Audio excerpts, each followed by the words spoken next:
Hey, hey, hey, hey, people.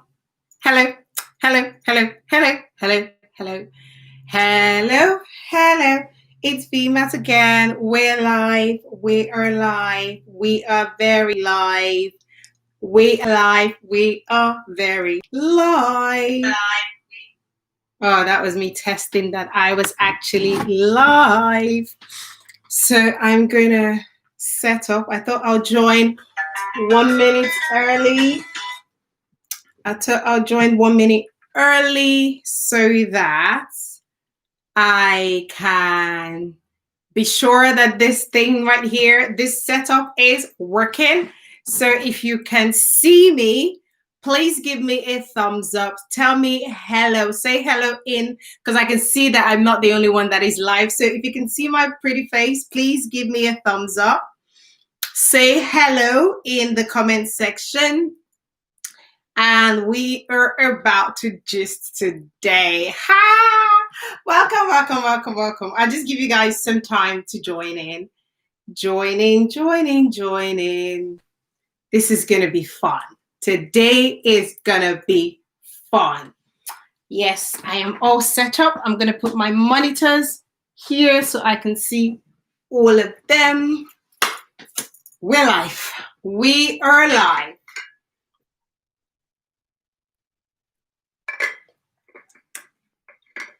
If you can see me and if you can hear me, please give a thumbs up. We are live. If you can see me, if you can hear me, please give me a thumbs up.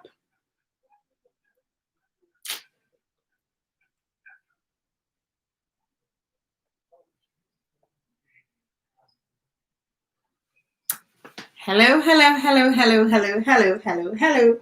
Hello, we're live. Hello, we are live. We are live on YouTube. If you can see me, you can hear me, give me a thumbs up.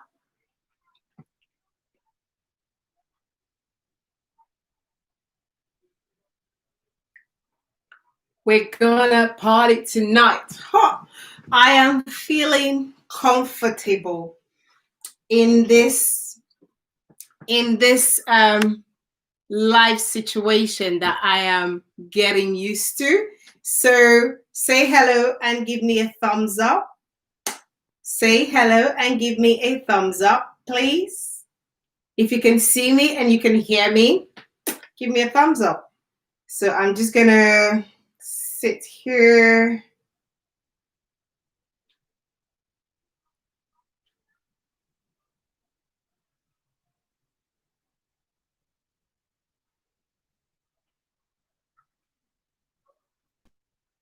Oh, hey, Joy, welcome.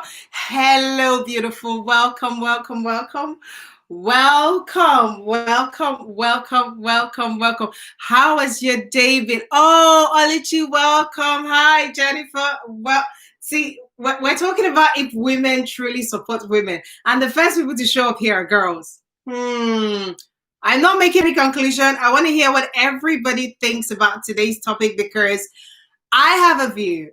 By the way, hello, welcome back to my channel. It's your girl Vymart. How are you doing? Now that we've opened shop, how are you doing? How would you describe your day in one word? How would you describe your day in one word? Give this video a thumbs up. If you look under the chat button, you would see, so if you come out of the chat, you would see the thumbs up button. Please give this video a thumbs up. I need my thumbs up. Don't take it with you. And then tell me, how has your day been in one word? Jennifer, hectic. Bless you. How can we help? Can we give Jennifer a virtual hug? What can we do to help your day be better? What's the one word? What can we do collectively? What can we do? And everybody else just joining, how has your day been in one word? Drop it in the comment section. But remember to come out of the comment section and give my video a thumbs up. Oluchi's sending you hugs, Jennifer. I am sending you hugs as well. I'm just going to type bear hugs. Oh, so you see, we're loving on you, Jennifer. What would you like? Are the hugs enough? Do you need more hugs? Tell us in the comment section. Oh, she says thank you. Oh, so Joy. We're going to talk about Joy in a bit because this girl is bad. Very busy styling clients online. Yes, she's a virtual stylist. I know her as an in-person stylist, but how this chick is able to switch her business model and still do the same things online as she did in person is shocking. So if anybody ever struggled with wardrobe, you know how us girls, I'll speak for me and maybe for a few people here, you just might be not feeling 100%. When you look at your wardrobe, you're like, I have too many clothes, I don't know what to do. I have too many pairs of this, I don't know what to do. Joy is your person. I am actually going to put her, I learned I needed to do this from last week, so I'm going to make sure I do it this week. So I'm going to put her the link to her Instagram account on copy URL. Great. I'm going to put it in this chat box now. Oops. Shush. You shouldn't be talking when I'm talking. So, so I sound crazy. So Joy is potential you. She is. If you meet her in person, I don't know what to say, but I'm just going to put potential you, her Instagram accounts. I want to put her Instagram account here. So here is the link to potential use Instagram. There you go. There you go. I hope you can see it. Come on. Yeah, it's there. So if you if you're even contemplating, you don't even know whether style is a thing, you've grown out of your clothes, you don't understand what's going on with your wardrobe, your fashion sense. You don't feel confident when now some of us can go out from lockdown. I think most people can go out. When they say meet us out here, you're thinking twice. You do not know what to do to your wardrobe. Just send Joy a DM. And then when you have sent her a DM and you guys have had a session, please come and thank me. Don't take my thank you with you. That's all I'm going to say. So, Missy D, sending you hugs, Jennifer. Hope you get some rest this evening. Oh, yes, that's what we want you to do, Jennifer. If you can, please get some rest. Oh, Joy, no, my pleasure, my pleasure. Remember the situationships you have saved me from. Remember the bra conversation. If you've watched my video where I talked about uncomfortable bra, potential you was the savior. So, of course, I'm going to shout at the top because I know that she saved my life. Like she saved my girls are happy because Joy is fulfilling her purpose. So today we're going to talk about a couple of things. Please, I want to ask you to invite. Oh my God, there is 10 of us here already. Oh my God, it's not even 10 minutes and there's 10 people. Today is about to be great. Please give my video a thumbs up. Tell us how your day is doing in one word. And then also, please tell 2 people. Just do me a favor. Publish this on Instagram or Facebook or on your WhatsApp story. Just do a snapshot and just say we're live so that people can join us because we need everybody to weigh into this conversation. Oh, you're loving my hair. Thank you. Oh, thank you. Do you know what? I know that a lot of people had long conversations with me, beside me, around me about this hair when I had it back in March. And I was able to deceive a lot of people that it's actually my hair because it is, or a combination of. So I decided I will vlog it. So I had my hair done this week. Yes. And I vlogged it. So hopefully, fingers crossed, this Sunday's vlog is going to be the process of my hair. So I'm kind of feeling put together because you've watched my microblading, eyebrows done, hair done. What's left is my nails. And I can't say I don't know what happened to me because I know what happened. I have not chewed my nails for a very long time. But I found in the last 3 weeks, my nails have been my breakfast, lunch, and dinner. Can you see how my hands look? They look dwarfed. They look painful to look at. So I decided I'm going to the nail stylist. I'm going to the nail stylist this weekend. So that's what I'm going to do. I need a pedicure.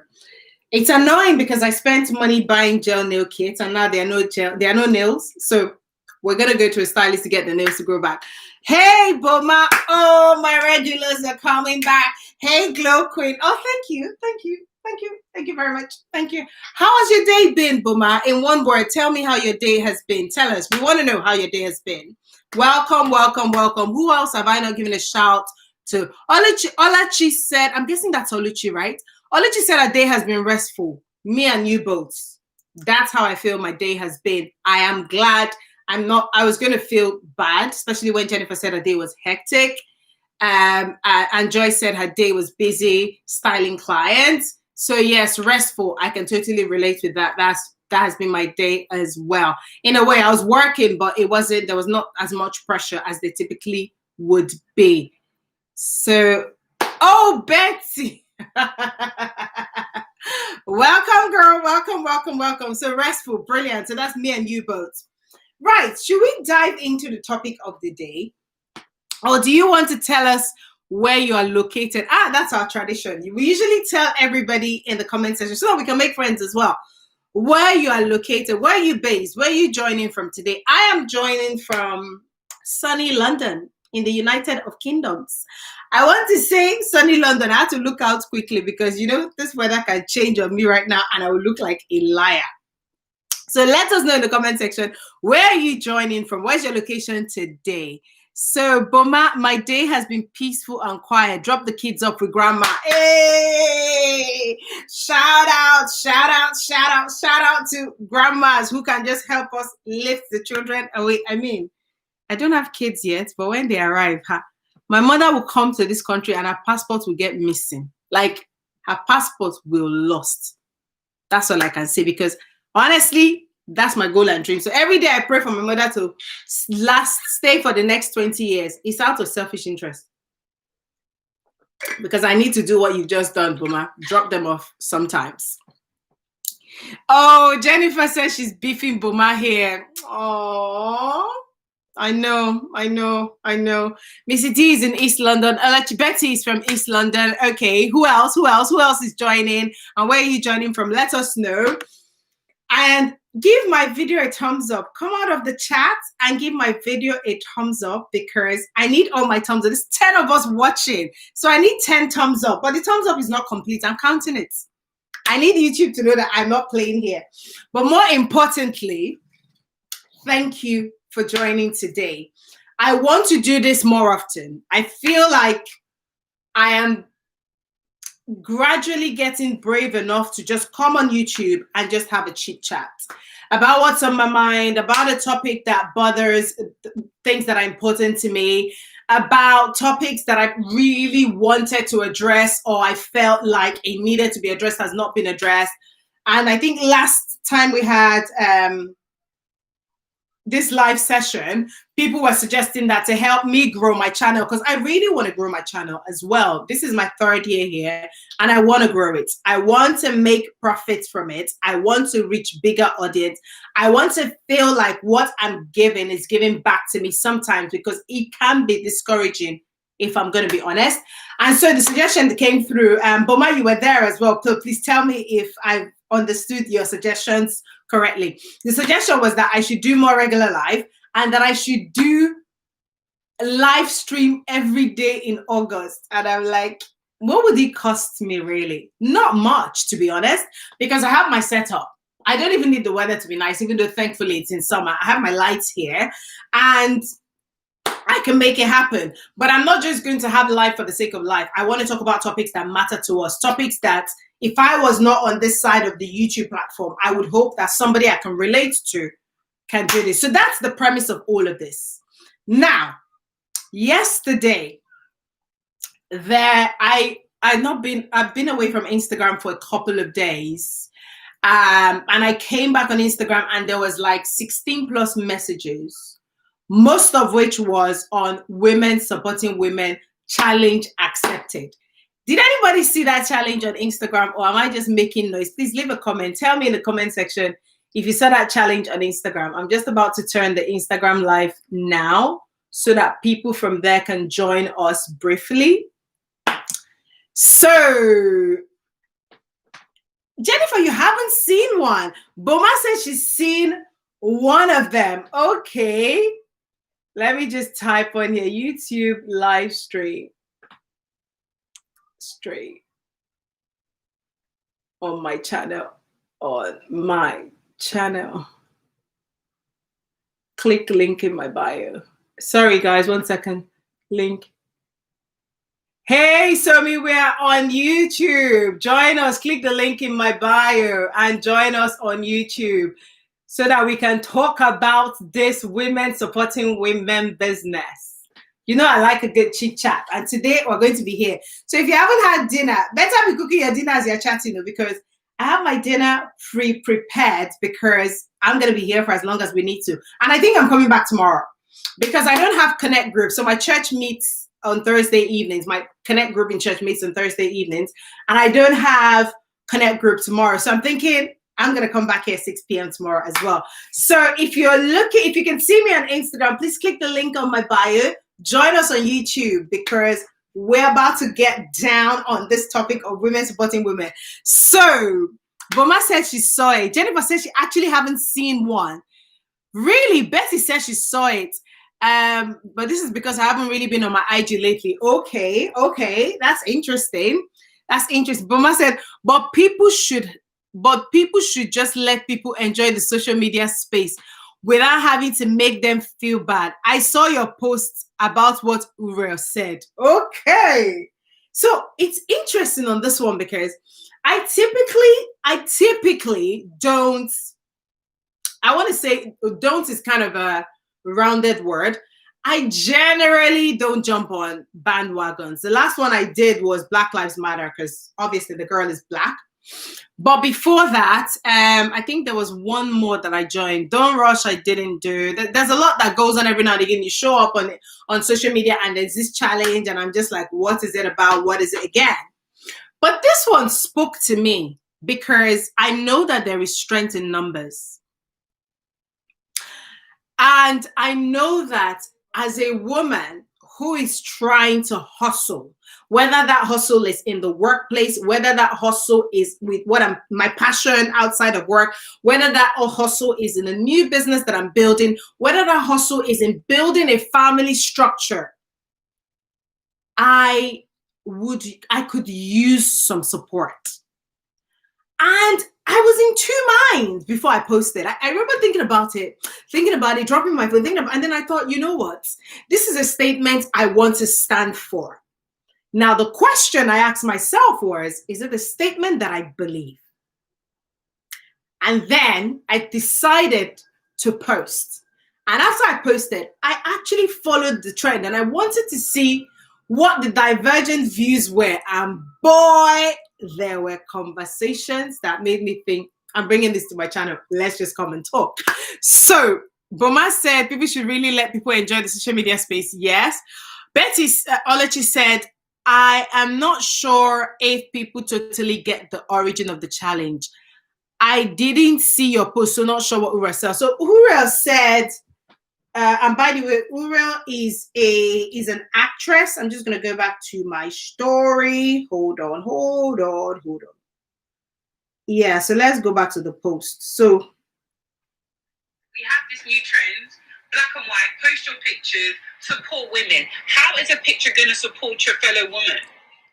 Most of these people posting these pictures, let me tell you, do not support fellow women. Most of these people that are posting pictures, not all of them, but most of them that are posting these pictures, they're the ones that will backlash.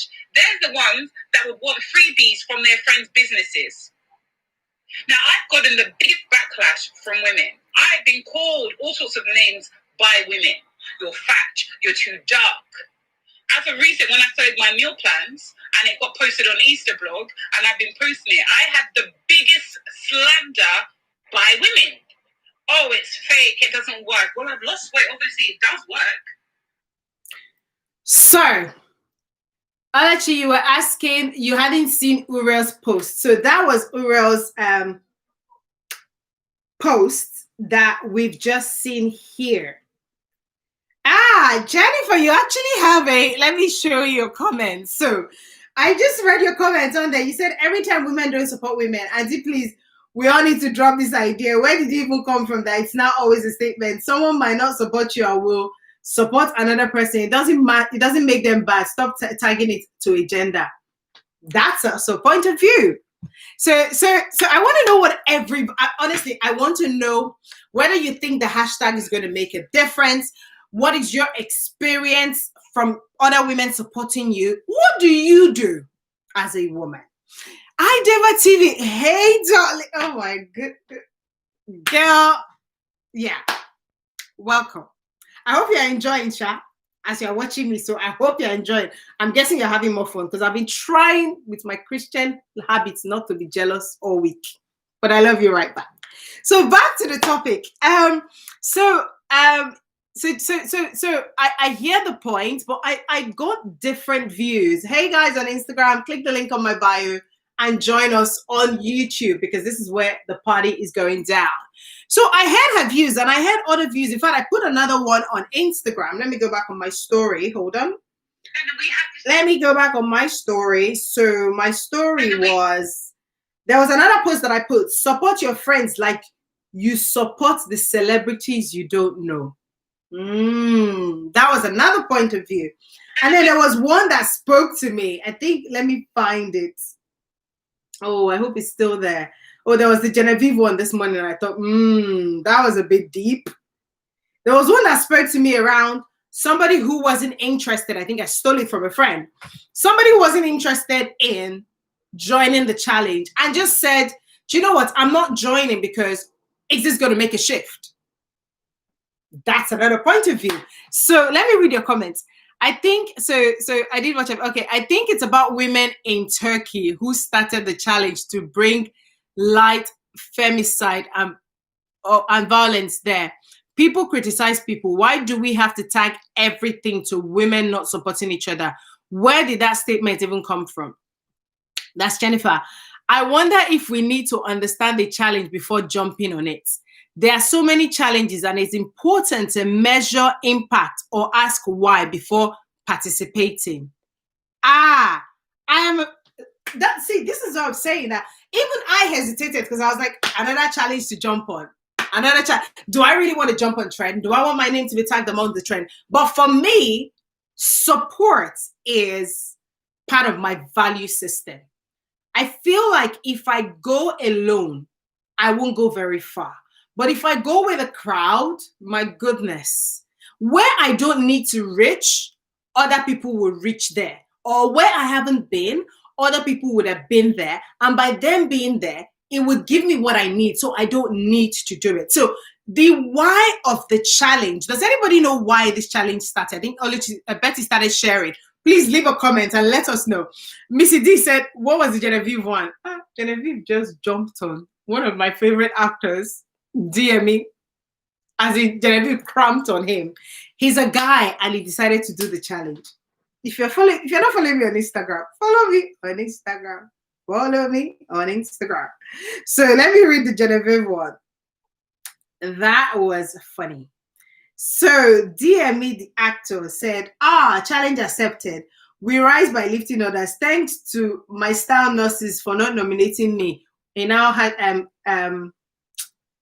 paint Ufoma McDermott. I think what he did was he was making light of it, because I think when I was in Lagos actually for Christmas, I was in church. I think it's Ade Farasi's church, one of the massive churches in Lekki. And it must have been Ufoma McDermott and DME. They were sat in front of me. So they're close friends. But he decided to, or maybe she and somebody else, but an actor anyway. So DME decided, let me try and show you guys the picture. So DME decided that it was a nice thing to actually dress up as a girl and join the challenge accepted thing. And then he made this comment of, thanks, because I also looked at a few things and there were a few people that were saying, thank you for not tagging me and all of that jazz. But Genevieve jumped on DME. I don't know Genevieve to be somebody who I've seen her name a lot on the streets or the Instagram of actually just trying to trying to get at people. So for me, that was this got to her. And she was talking about how people have been invisible for so long. If it's okay, can we just have our women supporting women challenge or hashtag and just be able to come together as one without somebody trumping on it because they felt invisible for a minute or they felt what we felt for a long time. That's my paraphrase of where Genevieve was coming from. So I guess the question, and I want to hear today, is really not just about me talking, but for everybody giving opinions, because I want to know how you guys are feeling about whether women truly support women. The hashtag challenge accepted, because I was chatting to a friend yesterday and she made me laugh and she said, everybody that did that challenge, I'm waiting for the day that they will need, that I will need something from them and then they cannot support me. That's when I would bring that picture and say to them, I thought you were women supporting women. So I guess for me, the question that comes to my mind is, how do you show support even when you don't care about what they do? Because sometimes I've had people say to me, oh, Vivian, I don't watch your videos because I don't like your content. And I think, wow, do you know the amount of products I have bought and shouted about on my story that I don't necessarily would need? I've even bought product for somebody. In fact, I have friends who've done masterclasses and I paid for somebody else that I don't know, not because I have the money, to attend, because I feel like, let me just fill one space. Peradventure, somebody else needed it. And maybe because I know you so well, we've had conversations, I feel like you can deliver value, so I would support you. So I guess the question is, do you support people even when you don't like what they sell or you're not all about their business? Question. Olachi Betty is saying, personally, I think if you don't have anything good or useful to add to a discussion, please be quiet. So it was disrespectful for DM. You're not sure if well, that's not how to spell his name, but don't worry, we get his name. I think I agree it was disrespectful because, first of all, he is not a woman. Like, Uncle, you're not a woman. So that joke should have been on their WhatsApp group, or that joke should have been a phone conversation, because I'm sure all of us have cracked jokes that we didn't mean to go further than where we cracked it, or we cracked it ignorantly. And as such, it's now come back to bite us. So that was a joke gone too far. That was why it got to me as well. I was like, do you know what? I'm not going to jump on the bandwagon of, maybe, I think people talk about men and prostate cancer, and then I would then put up a post to want to talk about what I don't understand or I might never experience. I feel like it's disrespectful to a gender. So I totally agree. So ladies, what is your experience? What is your point of view on women? Do you believe women support women? As a woman, do you support another woman, or are you selective in your support? I really want to know, and I want you to tell us why, so that we can all maybe learn, adjust, share, have a conversation, whatever. So Alechi said, I don't believe in someone's content. If I don't believe in someone's content or share their values or don't think they will add anything to my life, I'm not going to consume their context, etc. Fair enough. What if that person is your friend? Missy D said, I think support is individual. If I don't buy someone's products or follow their page, doesn't mean I don't support them. Very good point. I can support them by sharing with people who might find it useful or relate. Do you know, that's what I used to, I don't know if I've done it a lot recently. I used to just spend a day asking people who I know have businesses that are up and coming to send me something about their business, and I'll just spend the day advertising businesses on their store, on my Insta story, because I'm thinking, do you know how many things that I have realized that I needed, but I did not know it was within my reach, but I found it on somebody's story, WhatsApp, Facebook, YouTube, Instagram. So for that reason, if I believe in your product, if I believe in what you're doing, if I believe in the heart behind your hustle, I will support you. My supporting you does not cost me money. My supporting you does not cost me energy. It's the same time I used to be watching something on CNN or Instablog Nigeria or Bella Nigeria that I can use to just post something that would help somebody else. So I'll let you say, I agree with Missy D. Potential You Joy said, I will always support and promote good quality products and services. Because I want to believe that we are in the day and age where marketing is no longer down to the billboards. Everybody is an influencer. Forget whether you have 200 followers on Instagram. See, you have cousin, you have mother, you have grandmother. If your friend has a product or a hustle that you believe in, I feel you support them, but I also want to know what you guys do personally. Because for me, if the quality is there, if you're my friend and the quality is not there, I will tell you. And I would hope that my friends that watch my channel or have seen, what other hustle do I have? My coaching business now, that they would come to me and they would say, and I constantly get feedback like, that thumbnail was brilliant. That thumbnail, what were you thinking? Or why did you say this in your channel? I constantly am getting that response and feedback from my friends. And I appreciate it because sometimes I look at these things 10 million times and I can't see it. So Joy, I totally agree with you, Potential You. Thank you for that. And Jennifer said, I support my friends and family. If it's a product, I tend to always buy something from the ones they launch to support them, even if I don't need it. I do that sometimes.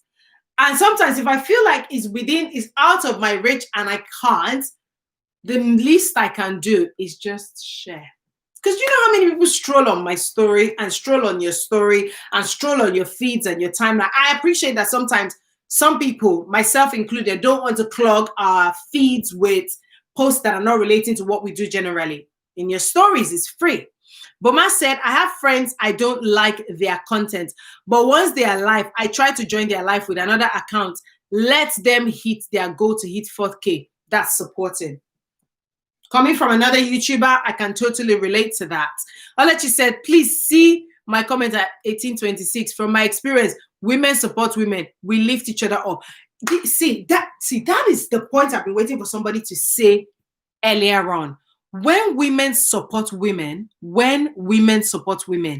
the amount of lifting up that happens, you'll be amazed at the network that you have that somebody desperately needs.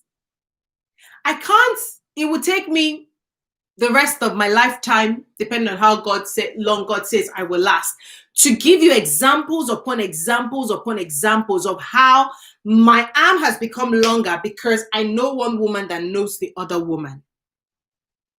So I totally agree with you that when women support women, when we lift each other up, imagine if we decided to spend the month and the typical essentials that we spend money on, we put the money in each other's businesses, including watching my video on my YouTube channel. Even the ones you don't like. Imagine instead of going to M&S and you find a fellow woman who's doing the alternative and she's just growing. She might not have the clout and you choose to believe in her. Do you know what you're saying to her? I see you and you can do this. And tell me in the comment section, if someone said to you, I see you and you can do this, what would that mean for you? Tell me. So Jennifer said, I can't wear lashes to save my life, but my friend started an eyelash business and I bought a lot. 2 years later, it's still sitting in my wardrobe. I have plenty. In fact, sometimes I have to pinch myself. So I now decided that an alternative for me is to actually just buy for other people if I don't need it, because I'm going through this phase where I don't want to clutter my house. So I want to buy for somebody else, even if I don't need it. But I totally echo your sentiments, Jennifer. And guys, we're going to come to the point where other women have dragged. That was my question at the beginning of this. Do women really support each other? I will come back to that. So Missy D said, I don't think we can generalize and say women support women or women don't support women. Experience is individual. I've had an experience of both, so I take everyone as individual men and women. I agree, but can we just look at the index of what life has looked like from when women supported you and what life has looked at when women did not support you? So Jennifer said, I support small businesses too, but sometimes their prices are too high. Though when you get the same thing for cheaper elsewhere. Oh yes. For me, it's not just the prices, it's the postage that annoys me. And sometimes I'm just like, okay, I'm doing this for the culture. I'm doing this for womanhood, so I do it. So I'm totally with you on that, Jennifer. So can we sweep the coin? I want to hear your experiences where women have trumped your success. Hey guys on Instagram, please click the link on my bio to join us on YouTube, because this is where the party is happening. Instagram is going to go off soon. Missy D said, I think we need to support each other because we will go further this way. We need to stand up for each other, encourage each other to bring us to the forefront, because females have been left behind for too long. My sentiments, exactly. You go into a place where there is not a lot of females, and the first female you see, I don't know, tell me if I'm the only one who've experienced this. In some cases, not all, but now I'm flipping the script. In some cases, the first female you see is sizing you head to toe. And I'm wondering, what have I already done? And then I'm almost like a threat. Oh, Jennifer, tell me about it. Female bosses. If I go for an interview and the person who's going to be my boss is a female, I'm already contemplating whether I would take the job or not. I can't explain it, but I've only had two female bosses in my entire career in the UK. Back in Nigeria, I was an entrepreneur, so my boss were my parents. Ruka, welcome. We're just about starting. Don't worry, you're not late.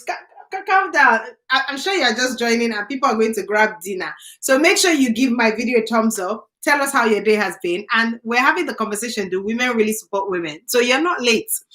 So Jennifer said, I personally don't like female bosses. Growing up, I preferred male friends to female friends too. Growing up, I too was more of a tom girl. I don't know. Like, I preferred the male species to female species. So I was easily a guy than a girl. But female bosses, they do something to me. Am I on my own? Am I on my own? I don't know. They do something to me, like, I don't know whether they can't stand me, because I go in and I'm like, okay, we're going to make this work. But it just, and I'm thinking, I'm a chick, you're a chick. You have the same time of the month that I have. You know the struggles. You know imposter syndrome. You know that there's not a lot of us here. But you just are not smiling. You think I'm a threat. I don't know. I want to hear what you guys think.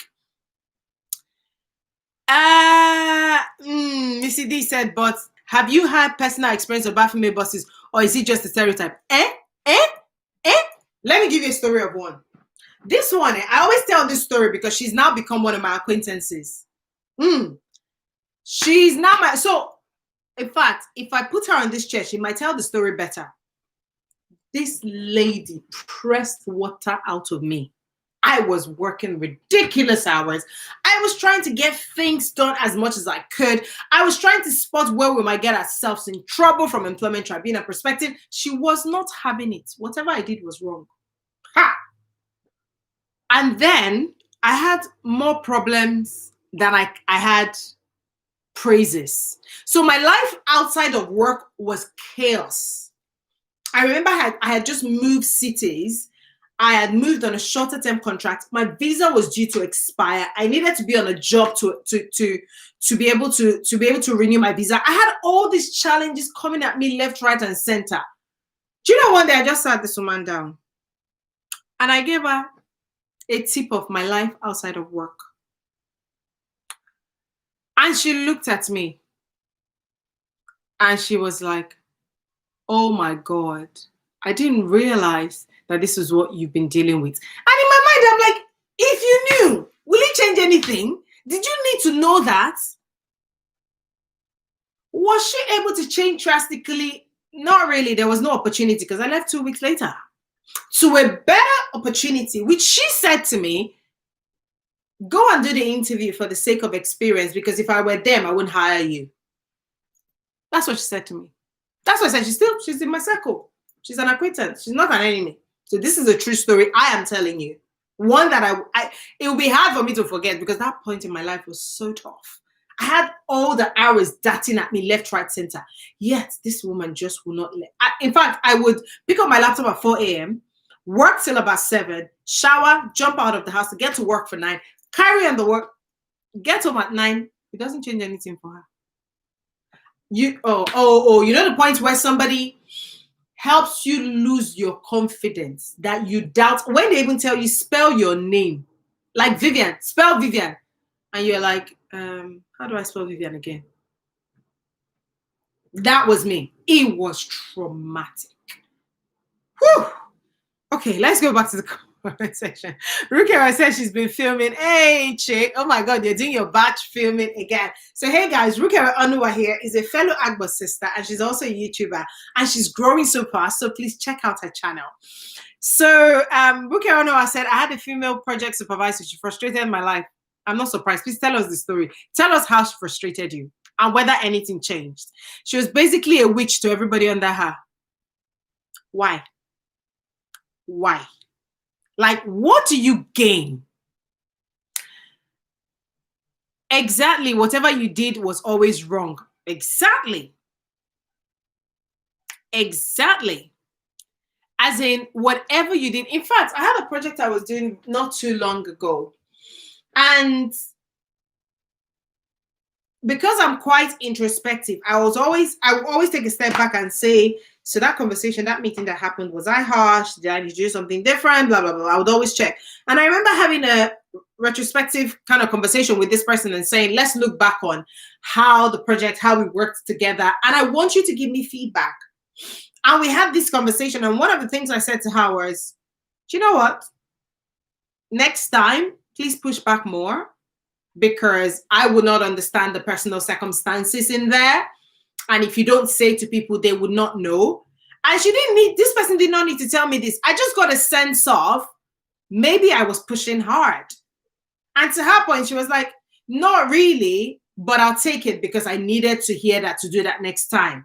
Do you catch yourself? Because we've all been able to manage people, work beside people at different times. Have you caught yourself and thought, maybe I pushed that hard? Because we can sit here and talk about all other female bosses, forgetting that we too, we are females and we're bosses too. So she was, so Onua said, whatever you did was wrong. So Missy D said, I'm only coming around to the more female friends now because I now understand the power in it. I struggled with female friends because they were too judgmental, cliquey, and fake.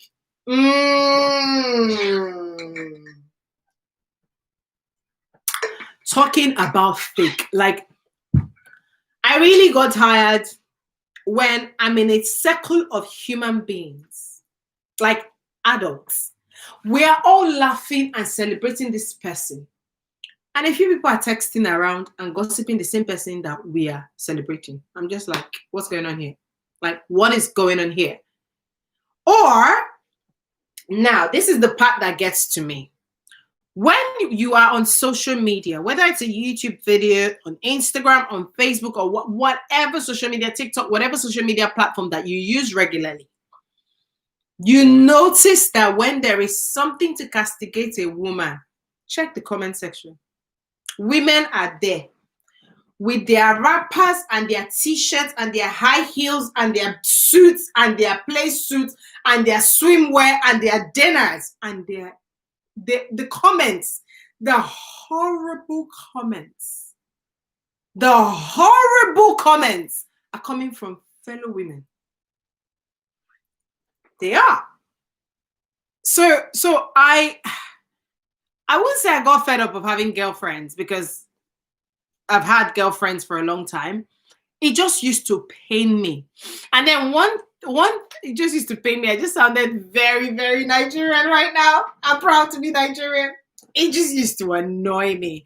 And I remember I once caught myself out, and I'm sharing my part of where I am flawed as well, because I'm not about to come on here and tell all of you that I'm perfect, that I've not done some things. No. I remember once in my lifetime where whenever I got excited, I spilled someone else's secret. Yeah. And then I would go back home and I'll ask myself, so that person that told you that secret, was it for that public? And then tomorrow you expect this person to trust you. Now, for me, it wasn't because I wanted to gain their trust. I was just concerned that they couldn't feel safe. And this was many years ago. They couldn't feel safe to be able to share with me, in which case I now wasn't feeling safe to share my own secret. So it boomeranged on me because I was now trying to assume that if people spilled when they got excited, because I spilled when I got excited, then I didn't really have a safe circle. And I started to check myself. I remember once, many years ago, was the first time I had a WhatsApp group. Woo, that was my training ground. Because when you run a WhatsApp group and you're the lead, you know everybody's business. Everybody comes to you with all their businesses, and then you have to be neutral and give everybody opportunity to thrive. That was a painful learning experience for me. And boy, I must tell you, this was 5-6 years ago. Now, when somebody tells me something, it just stays where they are. It's even worse now that I'm trained to be a coach professionally, because I'm going to know people's businesses, and my coach is going to know my business. So yeah, so that's one of my flaws. That's how I had to learn. So Rukia said exactly what I felt with my project supervisor. She makes me feel so dumb. Oh yeah. And to be fair, if I walked onto a job interview today and you asked me, and I was told it was a female boss and a male boss to pick, I wouldn't even think twice. I'll go with the male boss. I don't know what it is. I feel like, I don't know, I just thrive better with male. Maybe I like the opposite type of thinking. I don't know. What do you guys think? I think it's an individual thing. Some female bosses are great, others are terrible. I would say the same for male bosses too. Have I had a terrible male boss? I've just had an incompetent male boss before. I've not had a terrible male boss, to be fair. I've always had happy-go-lucky, we can work it out kind of male bosses. So that has been my experience. So Rika, I said, oh, actually, I had a nice female boss, actually. Yeah, I've had nice. I was just talking about the ones that were not nice. So what are your views? Women supporting women, the challenge on Instagram, the backlash that came out with that. I want to hear what you guys think, because I've been talking for a bit now. Alachi said, have you had a male boss who undermines you because you are female, passes off your work as he is, and basically tries to take credit for all you do? Ooh, that would hurt. That would hurt. Have I had a male boss? I have had a male colleague. Don't worry about the typos. Don't worry. You're talking about a girl who is dyslexic. So even if I was to look at that 10 million times, I couldn't tell you all the typos that's there. I've had a male colleague, but not a male boss. So tell us about that situation, Olechi. Please tell us about that situation. So you've had a male boss who undermines you because you are female. Oof. Yeah, these things happen. Passes off your work as a his and basically tries to take credit for all you do. That must hurt. So how did you get out of that one then? What was your way out strategy, if there was any? Did you end up leaving the job? Did he leave the job? What happened? Please tell us. And who else have we not heard from? You guys have been quite interactive this evening. Come on. I'm liking this. I'm liking this. And I'm going to do this tomorrow. So any questions that we don't get to answer today, we're coming back here at 6 p.m. tomorrow. I'm just going to leave my setup as is. Oh, I'm actually coaching tomorrow morning, so going to need this chair. But anyway, let's talk about tonight first. So tell us, Alechi, how was that for you? How was that? Because I feel like that would make waking up in the morning to go to work, well, plus lockdown, that would be a bit much. That would be a bit much. I would not be interested at all. And that's the thing. When I'm not, when anybody, and I don't know about you guys, and maybe let's talk about work stuff. When I'm not feeling like I'm thriving, you don't get the best of me. And I don't know if it's just me or if that's anybody else. Because I feel like for you to get the best of me, just give me space to do stuff. Because my brain can think. So like you said, I've just had a lot of women share this experience. Thankfully, not my experience. I had a senior colleague who did this actually, and the solution was just to avoid working with him. How do you avoid working with this person if you have to work with them, though? Because if they're in the same team as yours, then that's a bummer, isn't it? Because you almost need to live with them every day, don't you? You wake up, you see them, you look at this person who takes credit, who jumps first and says, oh, I did it. And I'm like, I don't know. How do you avoid working with them? That's quite a tricky situation, I think. That is a tricky situation. I had a female colleague. Did she used to take, I'm just thinking now, did she used to take credit? No, she didn't take credit, but she talked down on me, and I just pulled her to the side and said, you've done this once, you've done this twice. The third time you do it, I ain't going to be smiling. That's how I solved it.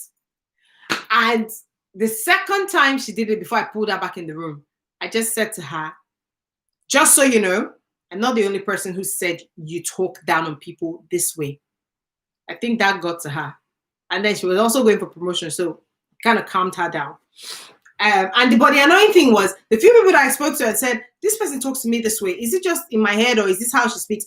They were all like, Nobody wanted to touch her. In my mind, I'm like, so what are we supposed to do about this? So that's how I dealt with it. But this time she was female. So what's everybody else's experience about female supporting female is the challenge? And then I guess the other question in my mind is, now that we've done challenge accepted, we've brought it to the fore, what's going to change? I don't understand why people are bashing this woman supporting women challenge on Instagram. And the funny thing is, most of them are female. I know. I had mixed view as well before I eventually joined and tagged a few people and asked a few people to join as well. I had mixed views, and I'll tell you why I have mixed view. The reason why I have mixed view is this.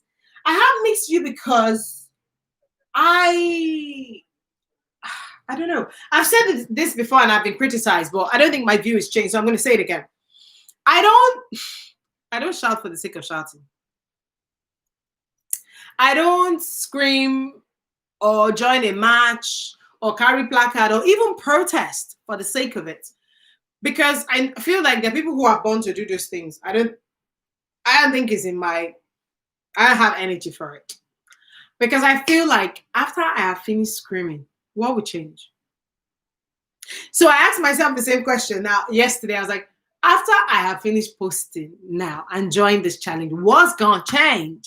But for me, the only way I could justify it was it's aligned with my value system, and I want to have a voice about this. And I just want to be able to highlight that I stand for this thing, and I need it too. So, hey, Fala, welcome. Fala said, a lot of people jumped on it and didn't research on what the challenge was really about. And yes, most women do not support other women in reality. They do it for the gram. Mm-hmm. They do it for the gram. Did you guys see my that's an interesting one. Did you see my I shared what I put on Instagram where I said I put it on my story. Oh, I think it's gone now. Where I said, support your friends in real life. Where is it? Support your friends like you support. It wasn't me, I copied it from somebody else's. Support your friends like you support the celebrities that you don't know. Because there's a lot of, okay, so I had this person in my circle who, when I was trying to build my Instagram, she too was trying to build her Instagram. So we were always chatting as buddies to try and see what do we need to do, how are people doing it, how are people able to be consistent and have a day job. She was working, and I think she was also going back to studying as well. So it was a lot. And one of the frustrations that she shared with me, which when I looked closely, I realized that, it happens. She talks about you do something on your page and nobody cares. Your friends are on the same Instagram and they're active. When a celebrity does something similar or even not close, they're commenting, they're liking. The celebrity might never notice them, like never notice them, but they're there saying, peradventure one day Jackie Aina will just at me so that I will become something. And we used to talk about this, and she used to be so angry. And I used to be annoyed as well. And I was like, you know what? Each man to his own.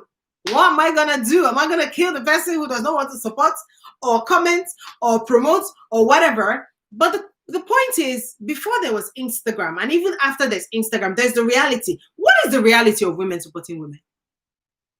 What's the point of I don't know. Let me not go. So hi guys on Instagram. Please click the link on my bio and join us on YouTube. This is where the party is live. So let me follow the comment. So for that, thank you for that point. I think we definitely hit it home earlier. So Aruka said, but then if you know deep down that you support women, it shouldn't really disturb you. True. I know people jumped on it, but doesn't mean I should take my time to start making videos. Like we hear this every time. Women don't support women. Like we're tired of hearing it already. I know we're tired of hearing this already, that women don't support women, but I'm kind of, I need the women support. And I feel like I do my fair bits for the women in my circle that I support. And I feel like everybody needs it. And I feel like with the way the world is evolving and the voice and the things that women are asking to shift so that we can have a better life would be easier if women actually look inwards and supported their own. That's my point of view.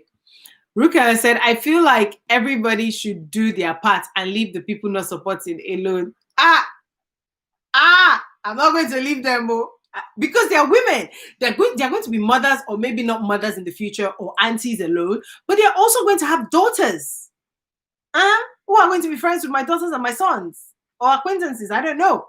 So Bola said, it doesn't disturb me that women are supposedly supporting each other by putting a picture up. But back to my point, the main reason for the post wasn't clear to many from my own little research. Yeah, a lot of it is, yeah. So potentially you said, I agree with Fola, a lot of it is talk. Yeah, because that was what that's why I was questioning before I posted, and I was like, when we're finished doing this, what are we going to do differently? What are we going to do differently? I mean, it's useful that he brought it to the fore, that people are thinking about it and talking about it, and it's going to add What are you personally going to do differently? So potentially he said, when I worked in the city years ago in finance, all my female bosses were very nasty.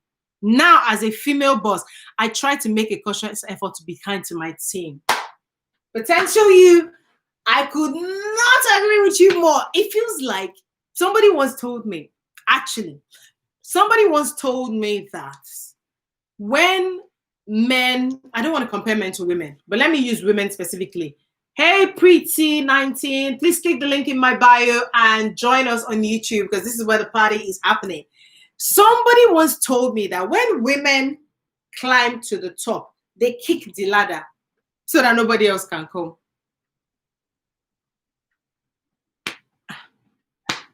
To the point that when I see, there was this woman that I had the opportunity to meet a few times with one of my ex-employers.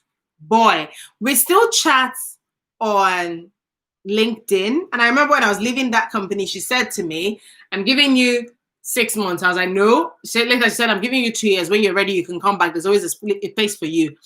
She's one woman at the top. She's making waves in the States. And this woman did not kick the ladder. This woman actually stretched out the ladder so that a lot more women at functions, she would not have a conversation. She would not have a head conversation with you. She will have a heart conversation. That's a woman that supports women. She might not be able to put food on my table. She might not be able to change the color of my cushion in my house. but she has a heart conversation that helps me relate that actually there's hope. Because I think this whole women supporting women, my point of view is one of the benefits is that it gives me hope. It gives my children hope. It gives my sisters hope. It gives my friends hope. Now I'm talking passionately. Potentially, you said, okay, so Ruka said, no, I don't mean you. Okay. Yeah, Fola said freedom of speech. If I see it in my timeline, I'm allowed to speak of what I want to. Not that I did that. Yeah, no, you didn't. No, you didn't. I totally agree. And Ruka was saying, I'm not saying you in general. Yeah, totally agree. I think that's that's something that if I want to make a statement, sometimes I can say you, but I don't mean the person particularly. Veronica Weber, hello, welcome. Can I ask you something? Yes, you can. There's really nothing you can do to change someone's mindset. That is true. So, hey, Fola said, Joy, hi. So, Missy D said, I think these conversations are challenges. I think these conversations and challenges have their role to play because it could make a few people rethink their actions and have some reflection. Little drop makes a mighty ocean, I suppose. I think that is a good point. That is a good point. That was my dilemma yesterday when I was thinking, I don't jump on bandwagons for the sake of bandwagons. What's this going to do? But I thought, I want to reinforce the views. I need it selfishly. I need women to support me because I feel like it, because, women do stuff. They say men think with the logic, with the mind, women think with the heart. When a woman supports you, it comes from here. It's not just when I don't know. I'm guessing all of you have girlfriends because I've been blessed with valuable girlfriends. I can't even tell you where my life would be. I can't tell you where my life would be without them. I will not be here. So my heart's out to all my girlfriends. And if you have a girlfriend or girlfriends that support you, please just put something in the chat to just make me know that I'm not alone, because I have some valuable support system in women that I just feel like I can be anything. I can do anything. I don't know. Hi, Sip Gig. We're on YouTube. Click the link in my bio. Join us because this is where the party is. So my hat out to every woman who is part of the support system or has a support system, because that thing is real and I feel like we all need it. So Missy D, to your point, little drop makes an ocean, because I'm hoping that this trend has helped somebody rethink their perspective. I'll tell you what it did for me. It actually got me appreciating my girlfriends. That's what it did for me. It just, yeah. So Falawia said, some women do that. Some even question why others climb that ladder. 120%. Like I said earlier on, join us on YouTube. When you see a comment bringing a woman down on social media, the first thing I do is I just go to the comment section just to confirm what I already know. It's women stamping and punching and I'm wondering, what did this girl do to you? Like, do you even know her? Do you even? So maybe what she's been accused of doing, she actually did it. Does that define her? Do you know the circumstances? And you that is looking at everybody else with binoculars and looking at yourself with rose-tinted glasses, if we were to look at you, I'm sure we'll find something. So some people, they question. They're like, why is it her? Is it jealousy or is it, I don't know. I want to talk about jealousy in a minute. I was having this conversation with a group of friends and we talked about how did we call it in the end? 5 minutes of jealousy. And I want to know whether you guys agree that this is a thing, because I have experienced it and I've owned my truths. And even with the best of intentions, sometimes it happens to the best of us. And I want to know whether I'm alone on this matter. So yes, Fola, some people question why others climb the ladder. I totally agree. So Potential You is giving us some tips. She said free ways to support your friends. Like their post. It is free. Share their post. It is also free. Don't talk about them. If you don't like something they're doing, if you're not sure about their content, if you feel like their content is not representing the value you know they hold, don't talk back about them. Go and talk to them. Do you know how much I appreciate it when somebody comes back to me and says, so Vivian, when you did that, I watched your video and you were saying this. Oh, there was a video I did. Oh my God, I think it was over a year ago. I did a video about something that I didn't fully understand the context. And a friend of mine spent time to educate me. I couldn't be more appreciative. Because other people could have just, I think there were some comments there that were not pleasant, but who cares? Other people would have, and that's me. When you put unpleasant comments in my posts, maybe when I have 10 million subscribers and 100,000 views, I don't know, I would care. My friends will help me not care then, hopefully. But I just look at it and say, if you're not giving me something, what's the word? Something objective to be able to help me to improve, I beg, it doesn't matter. But when this person spent time to say, actually, what you said there, this is not actually what it means. Here's what it means. She now sent me a link and did some more research and sent me links. I was so grateful. So don't talk bad about them. If you have an issue, talk to them. I didn't even see that before I went on. Recommend them. It is free. If you join my YouTube live regularly, you know that one thing I do is I talk about everybody's business. And I'm going to talk about it because there are YouTubers on here. There are CEOs on here. There are business owners on here. I'm going to share everybody's link. Last time I talked about it, but and I forgot that I could have just shared the link to all of your channels or all of your websites on here. So I'm going to talk about everybody's businesses. I feel like, why would you come and chat to me and not learn something new or not do something different or not have the opportunity to have an opinion? So I am, as part of today's YouTube live, I've already started by sharing Potential Use Instagram page. So please go and follow her. Go and like her page. Go and share her post on your story. It is free. Instagram has no access to pay. So Potential You says, other ways to support women. And by the way, Potential You, her name is Joy as well. So when I keep saying Joy, I'm mixing it with Potential You. I'm talking about the same person. Pardon my excitement. Other ways to support women: purchase their products or services. Stop asking for freebies or discount. You wouldn't go to Harrods to ask for a discount. Spend your money in your community. Maybe they say there's Black Pound Day. And when is it? 1st of August? Correct me if I'm wrong. Black Pound Day. What are you going to do? Even if you have this corona times are tight, I appreciate it. But if you have a business that you want to support and you don't want to use the service immediately, most people are extending vouchers for 12 months. Purchase it and use it later. Just support a fellow woman. Imagine the roadside bakery being a woman and being discouraged that nobody's purchasing from her, or people are even badmouthing her and bringing her businesses down, and then she closed up. She will not probably be a massive bakery that the world knows and does distributions all over the world. I appreciate that Harrods and Selfridges, Marks and Spencers and Boots, Topshop and Zara, they're all established. But I want to believe they all started small. So supporting the person in a small way, just resharing. Do you know how beautiful? I wake up some days and I just see lots of mentions where people have reshared my videos to just say, head to a channel or put a quote. I think somebody, True Women, Hannah put something and said, talking about the much talked about women supporting women that shut this down. That I just read it this morning and I was like, oh, thank you so much.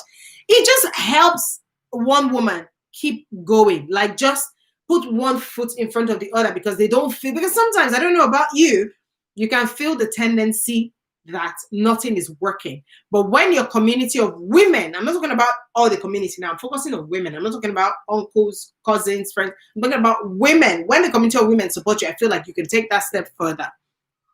Rukia said, I can totally relate. I have been really lucky with female friends. I've actually not had a bad friend.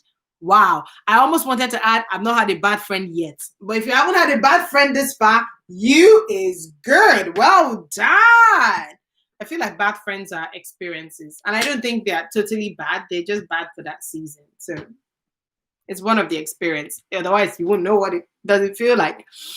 So exactly, most women that criticize other women aren't even innocent themselves. That's the one that makes me wonder that if we were to point that same torchlight to your life, what are we going to see?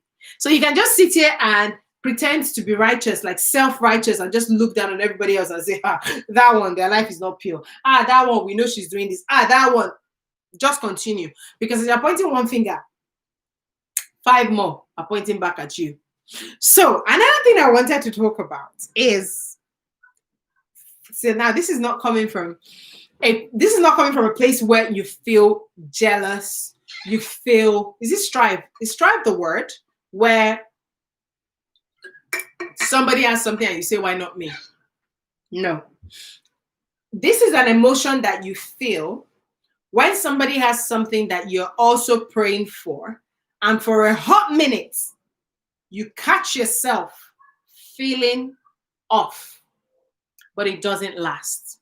Now, the difference between that and the one that lasts is the one that lasts now becomes witchcraft, because that's when you start feeling strife. You start feeling, why is it them? You start badmatting them. You might actually take actions to tarnish what they're excited about just to make yourself feel good. That's not what I'm talking about. So I was having a conversation with, hey, Natty Gift. Hi. We are on YouTube, so please click the link in my bio and join us, because this is where the party is happening. Instagram is going to go off very soon. Ricky, I say that's witchcraft. This thing is a thing. Is that a word? This thing is a thing. Is that a statement? Does it make sense? This thing is a thing. Sorry, I just broke some glass there, but it's okay. So I was having this conversation with a few friends, and at first it was going, one party was going, no, it is witchcraft. This is not right. When somebody has something, you should be happy for them. And I said, that is not the point. The point I'm asking is, it's not that you're not happy for them, but you just feel a thing. It just reminds you for a hot minute. And you're like, oh. And I'm not saying this happens to me all the time. It has happened to me. And I cut myself out. And you know me, I will start to dig and say, Vivian, what was that? Why was that? What is that? How is that? How can we ask God to help us with that? Who needs to help? I would dig in. So I'd experienced it once a few years ago, and it took me a few days for my emotions to catch up with how I wanted to feel. And I was like, okay, is this strife? I was like, no, but I didn't go on to do anything about it. It just it reminded me of something I really wanted. And there was a battle between my feeling and who I was. So my feeling was saying, why not me for a hot second? And who I was saying, well, who cares? Why does it have to be me? It's them. And I was not, at first, I think the first time it happened, I denied it. I was like, no, that didn't just happen, Vivian. You're a Christian. You are just a Christian. Like, you is supposed to be perfect. Those kind of things don't happen to you. But the second time it happened, I was like, no, this is a thing. So I brought it to the circle of girlfriends, and I was like, so has anybody has this experience? How did you do it? What's going on? And then somebody put it beautifully that I would ever put it, and we normalized it. And they said something. This other party said, it's okay, because maybe it just reminded you that you actually wanted that thing and it hasn't happened for you. But the question is, what did you do with it? So I ask you, is anybody felt that? So we ended up calling it 2 minutes jealousy. Is it 2 minutes? No, jealousy was a strong word. I can't remember the word we called it. If any of my girlfriends were here that we had a conversation, they might be able to remind me, because we put it, I like to give things acronyms or titles or whatever. It was a 2 minutes thing. It's kind of, it catches you unawares. And then we started talking about when it catches you unawares, what do you do with it? I did not say cast and bind it. Did you acknowledge it and say, maybe this is just reminding that I actually don't want this thing? Or what's going on?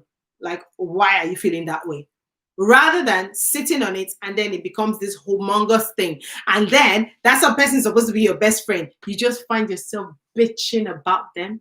You just find yourself, every time you see them, you're like, is it only you? Meanwhile, this person counts you. That's the annoying thing. The person counts you as somebody in their inner circle. So they come and tell you everything. And you are just there thinking, who do you think you are? And I think that is witchcraft. So if you're on Instagram, it's about to go off now. Sorry, guys. So I'm going to end the video for Instagram now so that we can face YouTube. So, ladies, tell me what's your experience on what I just described, because we gotta be honest here.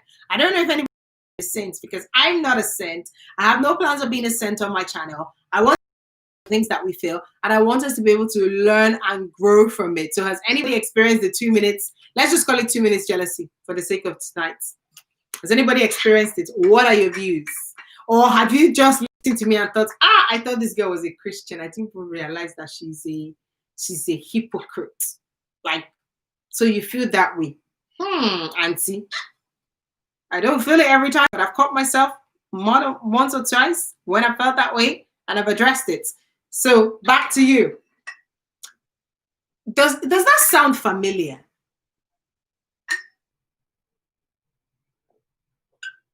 Does that sound familiar? It's a question. Can you still hear me? All of the chats have gone quiet. It's either you people are chatting or it has struck a nerve. Or you're thinking, this is now a bit too deep. Let me just find a way to log off. In which case you're guilty. And if you're guilty, I hope and pray it's not witchcraft. Because I can talk about it because it's not witchcraft for me. It's like, I felt it then and I caught myself out and I'm like, what's going on? And it's over. But if it's witchcraft, then you can't even talk about it. But I want to help us normalize it, because how is that serving you, supporting another woman or your friends or your sisters? I mean, you might have experienced it with a guy, but because we're looking at women supporting women, I'm holding on to that context of supporting a fellow woman, because I just feel like life is in stages and life is always going to happen. And the more honest I can be with myself and my friends, the more life is easier for me, because I can learn, I can grow, I can be corrected, I can be, I don't know, I can be better, basically, because at least I can sit down and say, I felt this thing. Did anybody else feel it? And they'll be like, you think you're the only one? I felt it too. Or, that's witchcraft. So let me know, you guys. Have you felt it? Or did your experience move into witchcraft? Please tell us in the comment section. And if you don't like the term witchcraft, tell me what else you would call it. Because I have experienced it and I've had this conversation, and apparently I'm not the only one.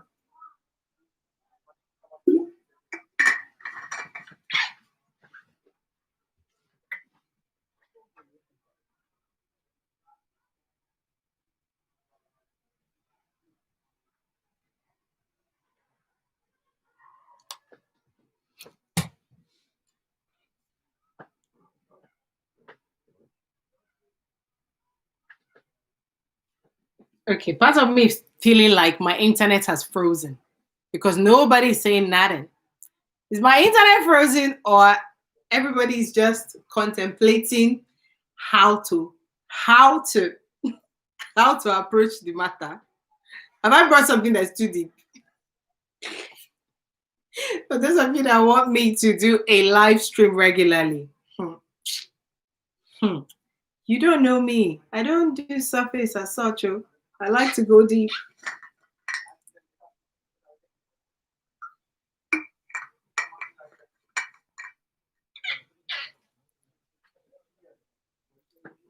Are you still with me, or am I by myself? Can you just tell me in the comment section if you are with me or if I'm by myself? Because I can see there's up to 10 people here, and 10 people have just kept quiet. It's just gone. It feels like I want to know, what have I done?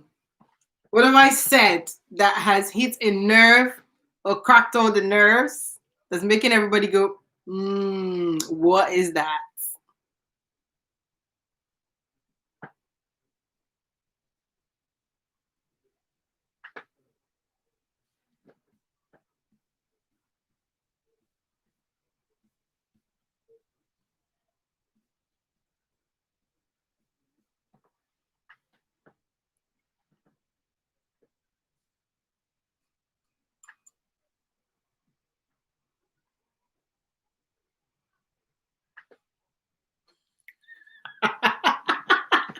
Okay. I know how this is going. I'm gonna switch topics. Oh, Boma said, what did I miss? What did you miss? I was asking opinions on whether what people's experience has been when they felt a certain way because somebody had something that they might have been hoping for, and how did they deal with it? So that was the question. And the church and the choir have gone quiet on me. So whilst that is pending, and I want to believe that we might come back to it because we're going to be here for a bit today, I wanted to, so a few people asked me a few questions yesterday.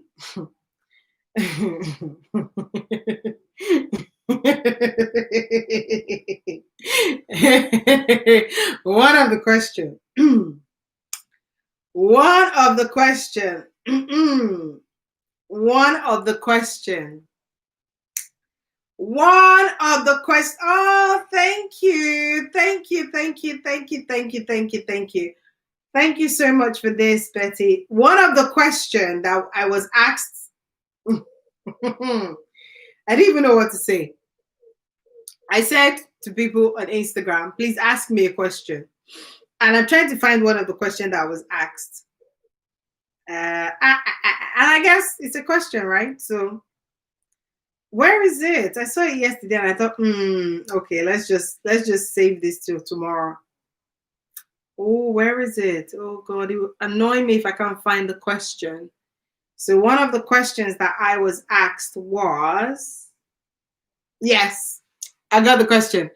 I meant to say, not me to you. But... Oh, hi, happiness, welcome. Oh my God, I'm going to be advertised. Okay, before I go into the question, let me advertise the businesses that are on here. Let's do that first. Let's do that. Okay, so where do we begin? Now we're going to be advertising businesses. Let me start from the top. And I'm going to be putting everybody's Instagram. So potential you, I'm going to do that again. I don't care that I've done it before. So potential you is copy URL. So potential you, her name is Joy. Her Instagram profile says personal stylist. I can tell you for sure, she's beyond the personal stylist. She's an image consultant. She does the same thing she does in person, virtually. She was the person that made me realize that with my body shape, there are certain tops I shouldn't wear and there are certain bottoms I should wear instead. But before she said it, I ain't got a clue. So her name is Joy. She is a personal stylist and image consultant. She's on Instagram. She does virtual styling as well. So don't let what's the word? Don't let Instagram lockdown put you off. Please get on her page and go and help yourself. This one, I'm not even saying go and support her. Go and help yourself. That's all I'm going to say. So she's a personal stylist. I'm just typing it now with my phone. Personal style. Ooh, I'm supposed to type personal stylist and I'm typing stylist twice. So personal stylist, that is Joy, and this is her link. Now we're in the rounds where we're doing shout out to everyone's business, YouTube channel, whatever that are here. We have Jennifer Olachi Betty. Do I know your business? Please help me here. Before I go, please help me here. I'm going to go to Jennifer. She is Mommy's Blog. So she has a page on Instagram that talks about everything from woman to motherhood, babies and marriage, moms helping and supporting each other. And her Instagram handle is Mommy's Blog. So I'm going to put that here. So Jennifer is Mommy's Blog on Instagram. And here is her URL. Excuse me, who's next? Let's do the shout out rounds. Missy D. This is, hold on, I know who this is. Your name is gone off my head.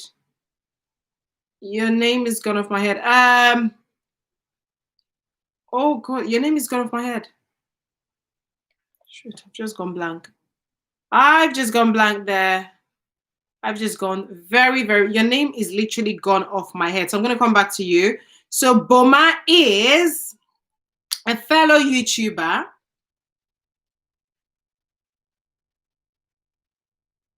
Yeah, so Boma is a fellow YouTuber. So I'm just going to, how do I copy a link to her channel? There you go. Share. So Boma is a fellow YouTuber. So please head to, says copy. Did I say I want to copy? Boma is available. Please. If I'm skipping you, give me a shout. So Boma is a YouTuber. Please subscribe to her page. Hey, Olachi, please give me some details. Who else have I missed? Missy D, I've literally gone blank. Hold on a second. iDeva TV. Yep, that's another one. So iDeva TV is a fellow YouTuber as well. She's one of my YouTube supporters. Like, support for real. So you can follow her. She talks about lifestyle. She does vlogs, but she does a lot about natural hair. Like, her videos make me feel like I'm not taking advantage enough of my natural hair. Because she's quite experimental and she has good 4C hair. Who else am I missing? Olechi and Missy D. I feel like I'm missing both of you. Who else am I missing? I'm just scrolling down. Rukewe Onua. Rukewe is a YouTuber. Rukewe. Oh, sorry, I can't spell. Rukewe. Oh, for God's sake. Rukewe Onua is, there she is. She's a fellow YouTuber. And if I click on that, I hope I'm putting the right links. I think I am. Rukewe. And then we can go to the other questions. Rukewe Onowa is a fellow YouTuber.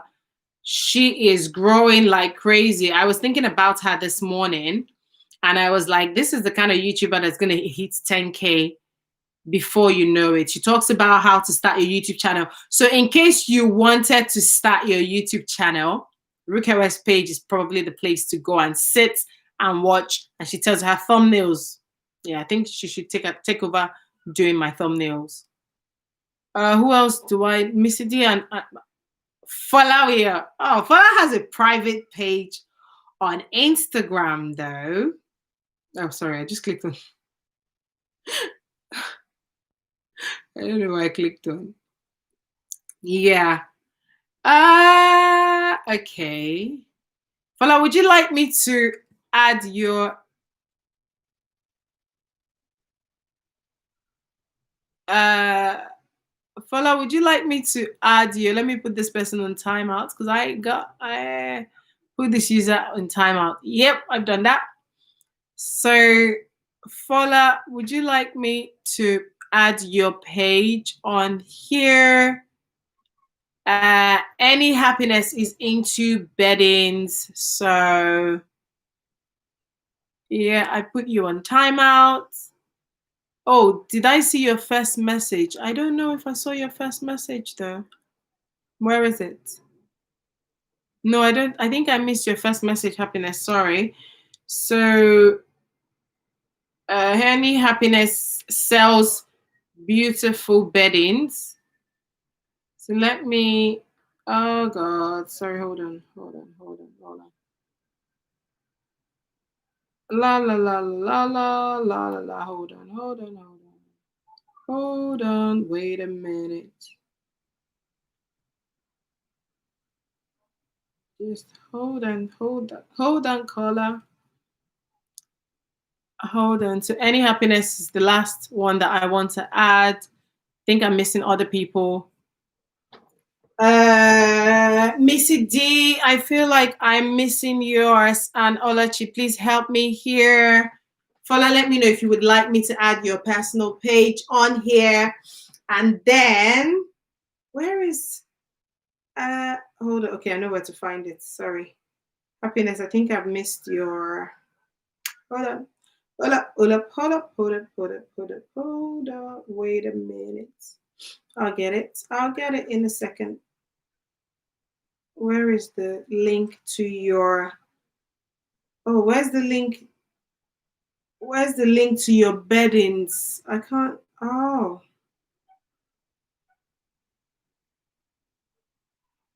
Okay, so it's touch beddings. Hey, Eva, welcome. Oh, more party members as joining. I'm just giving a shout out to everybody. Starch beddings. Any happiness. I'm looking for your. Yeah, there you go. Um, yeah, there you are. Where's happiness's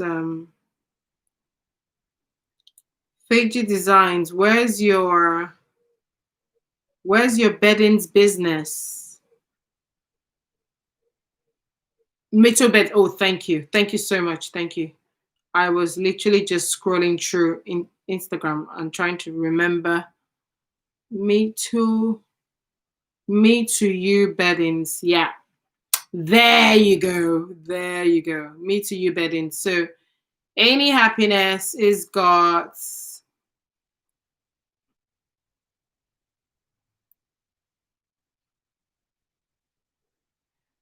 beddings. There you are. Okay, so yeah, me to you beddings. There you go. Eva Oruka. Hey, Eva Okrika, welcome. So Eva as well is a fellow YouTuber. Let me find her channel. There she is. There she is.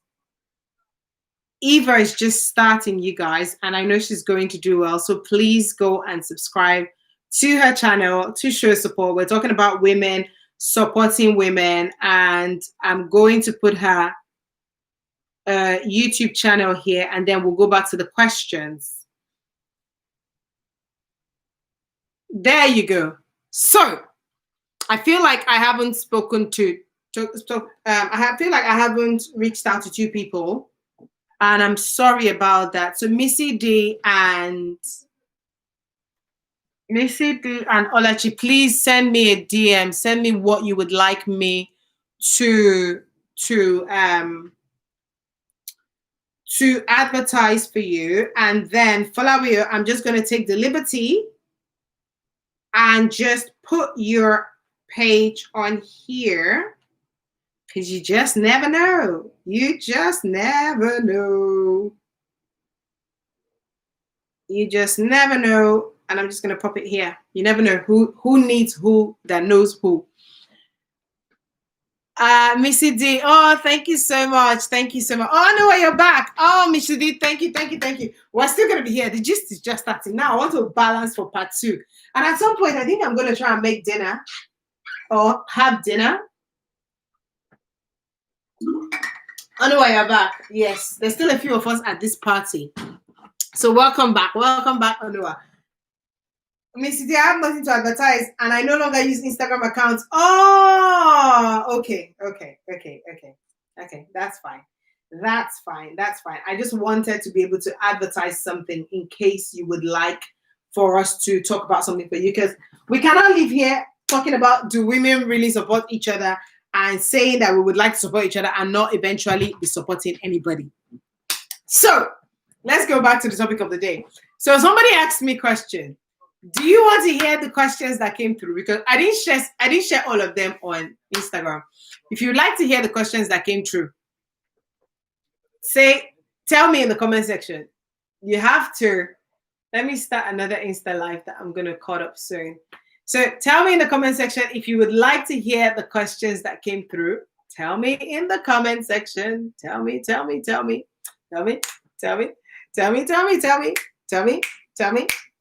Oh, Boma, you're welcome. My pleasure. No, you're very welcome. It's my pleasure. It's certainly my pleasure. If I say, tell us so. The questions that came true.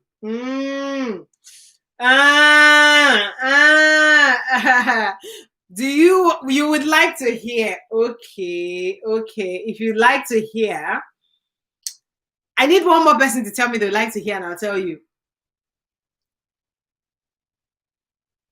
If you would like to hear, I'll tell you. Click the link in my bio.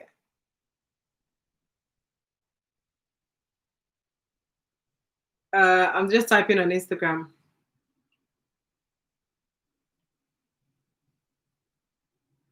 If you would like to hear, hello Laboski, please click the link in my bio. Hey. Click the link in my bio to join us on YouTube, because this is where the party is happening. Instagram is only going to be here briefly. Click the link. You would like to hear the gist. You too would like to hear the gist. You like to hear the gist. Let me drink water. Because the first question that I saw, I was like, what's going on here? Like, what does this person want to know? I actually gave some clarity. I said, ask me any question. And that's one of the things I wanted to talk about today, hopefully. So my ask was, people should ask me, what did I say? So I said, apparently there was a typo on my post as well. I'm the queen of typos. Ask me any, no. I said, let me go back to my original post. So I said, Ricky, I'm low-key waiting for your live stream. Yes. So, where is it? Where was my post? Hold on. So I said, another YouTube live stream tomorrow, 6 p.m. London time on my YouTube channel. I'd like you to ask me any question, from HR to work related, to my journey as a coach so far, relocating from Nigeria, women supporting women, etc. Ask away and let's have a great time tomorrow. So I said you people should ask me any question. You want to know the first question that came true? The first question I got, I'm not about exposing anybody else. How many times have you had sex this month?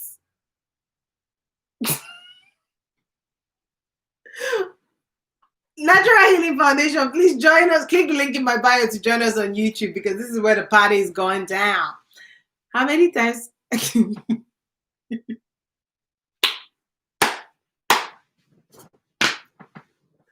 Sometimes, sometimes, sometimes, I don't know. I'm praying every day that my channel should get exposure.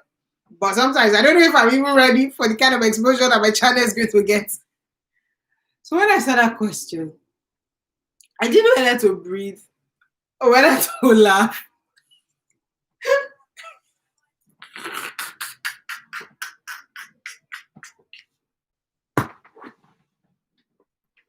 Just leave me alone. As in, just leave me alone is all I'm going to say. So when the person asked me that question, I didn't know what to do with the question. As in, yes, I'm on social media. I decided to share my life on social media. It's not a problem. I'm not afraid of it. But would I really come and tell you? In fact, I get a feeling that people will soon start demanding that people that have a social media platform should start explaining all their life to the whole world. When I saw that question, I was like, is that really, did you really type it? How many times have you had sex this month? I didn't know I was supposed to be counting. I didn't know I was supposed to be recording it for my social media platform. So you guys, do you want to know? Tell me in the comment section. I'm about to think of, okay, I think I know what I want to have for dinner. So I'm going to stick it in the microwave. If you have not had dinner, this is the time. We're going to go on a 2 minutes break, because I want to stick my food in the microwave, and I'll come back and we'll eat together and we'll continue gisting. So don't go anywhere. I need to get dinner ready, because I feel like I'm going to be doing this for a long time. So I want to get used to these transitions and having dinner, taking a break, having a conversation, whilst you guys are laughing your heads out in the comment section saying, Who says that? That's what somebody said to me. Like, how many times? And I'm like, I didn't know you were. Nobody told me that I should tell you people. I didn't know I was supposed to be counting. So, on that note, continue laughing. Get your dinner because I'm about to get. Oh, I just opened the oven now and it's smelling. I can't even fake it and pretend that I want to still be looking at it while I'm sitting here. So I'm gonna get my dinner. So get your dinner. Let's continue this gist. If you're on Instagram, please click the link and join us here on YouTube because I feel like this is the part. So this part is going to have part 10 because we're back here tomorrow by 6 p.m. So get your dinner. I'm about to come back and have the conversation in a hot minute. Let me stick food in the microwave. Oops, oops, oops, oops. I think I'm going to put myself on mute here.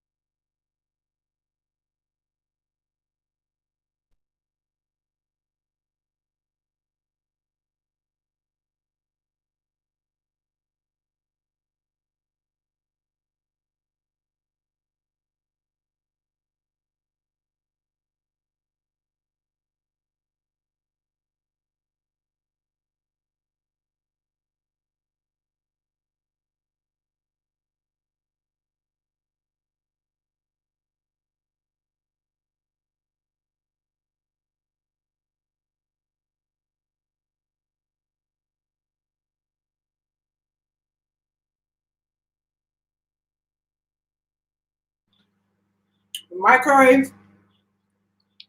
Oh, you ate Eba. You don't know what I'm having? I'm going to show you in a hot minute. It was a. See, I'm licking my hand. I'm forgetting that I am on YouTube. Who cares? We are. What was I going to say?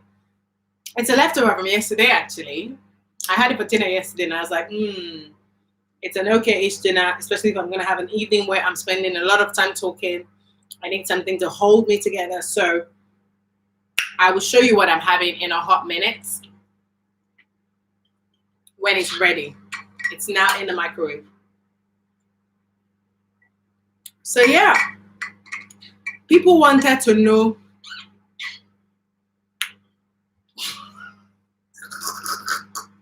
Somebody wants to know. I thought that was ridiculous. I thought I was pushing it a bit too far. Um, but hey, they have a right to ask questions, so it's not up to me if I'm going to respond or not. I guess.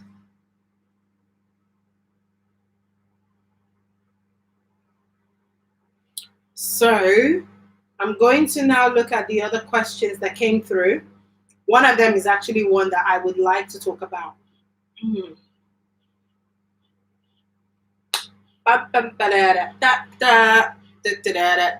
What's everybody having for dinner? What is everybody having for dinner? Ooh, that's a sign that my dinner is ready. Oh, Rukewa asked the question. Yes, Rukewa, I'm going to answer your question. Where is the camera? I'm going to answer your question. Give me a hot minute. Let me just check this food.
Dinner is ready. Who wants to see what I'm eating? Would you like to know what I'm having for dinner? You want to see? Tell me. Tell me. Tell me. I'm going to stop the Instagram now.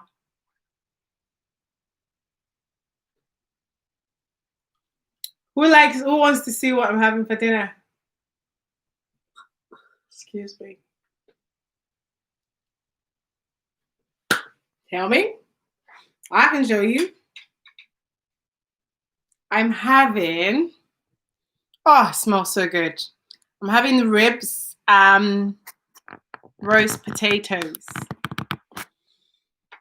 That's what I'm having for dinner. It's very yum. So I'm going to help myself to some yum looking ribs. You want to see? Okay, I'll show you again in a second. Let me show you. Let me show you what I'm having.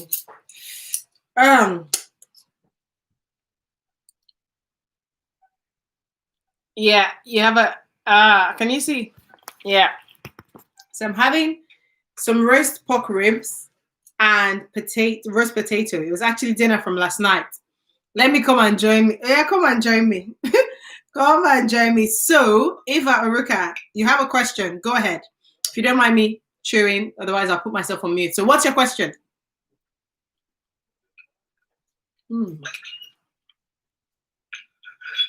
This is good. This is good. What's your question, Eva? Is roast potato the same as baked potato? Yeah, it's the same. Yeah, you just put it in the oven. Yeah, baked potato. Oh, hang on. Yeah, they both come out the same. Whether you put it in the oven, you parboil it, you put it in the oven throughout, you parboil it, or you stick it in the microwave, it comes out the same. Yeah, it's the same thing. So yes, in my view, it's the same thing. Was that your question?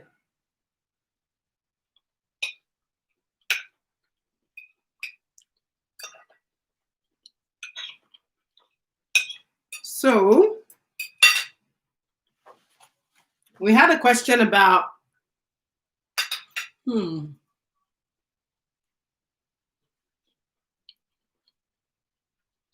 don't know how we're going to do this today. But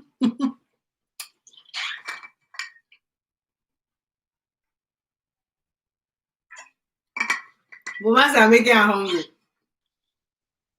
I told you to bring your dinner.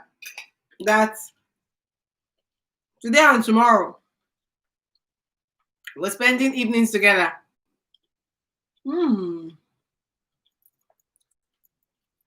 This does taste good. I'm not gonna lie. It tastes very good. Like, and the pork rib is so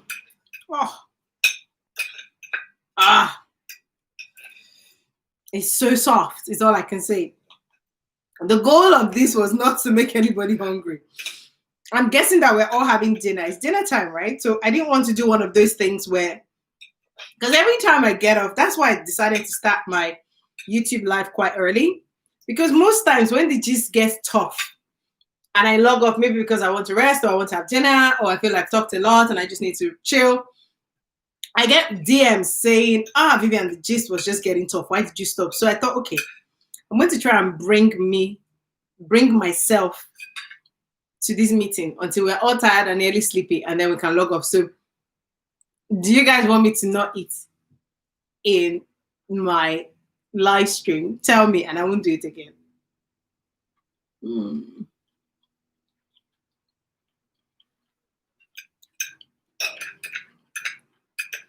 So the other question that I have was about what camera. Ruka, are you still with us? So Ruka Onoa wanted to know what camera I use for my filming.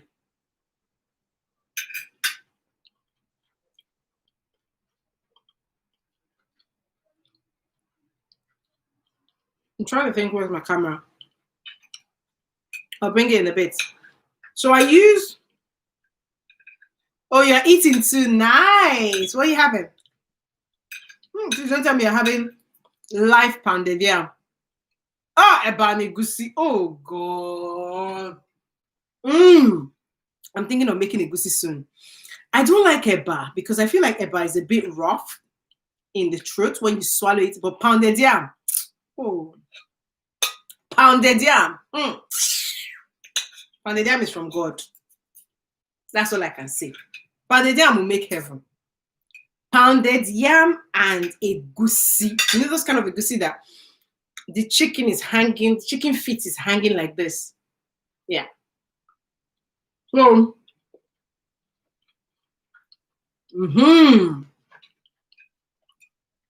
I prefer pounded yam. I haven't eaten ever for years, and I choose not to because I just feel like it's too rough. Plus, because it's not like I have a mortar, so I'm never going to ever pound pounded yam in this part of the abroad. Both of them are flour, so I might as well just use pounded yam flour.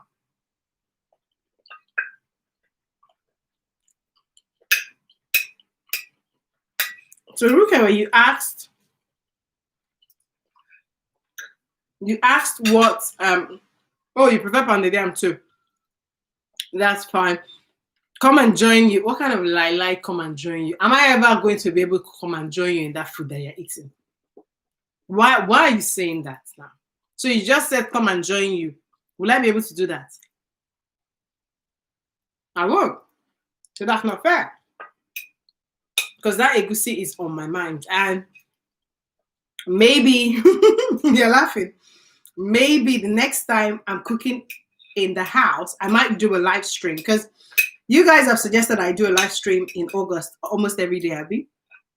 So I'm going to try and stream whatever I can. And some of it might just be me randomly sitting at home on a weekend or working through a weekday. So you're telling me to come and eat because it's part of women supporting women. You're not serious. You are honestly not serious. Honestly, well, that's part of the cause. So look at it. You asked me what camera I use. I have 2 cameras, but for a long time, I actually used my phone. So I have a Samsung, I think it's S8 or S8 Plus, S8 maybe, the longer one, S8 Plus that I used for years. That was the camera for my first 1.5 years. I used to film and to edit.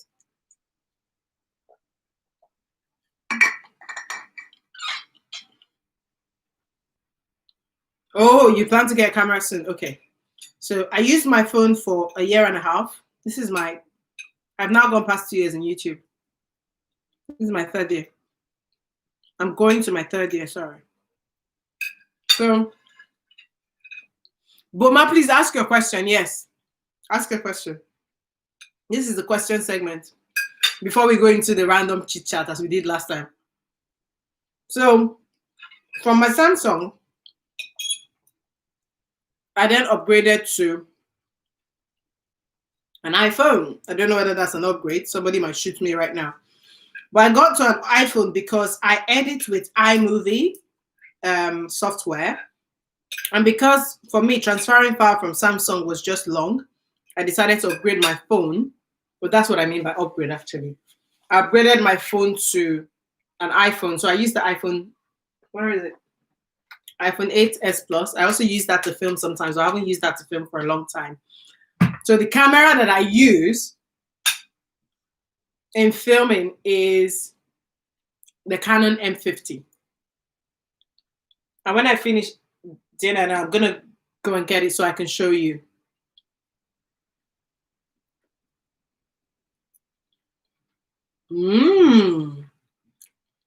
But I like a question.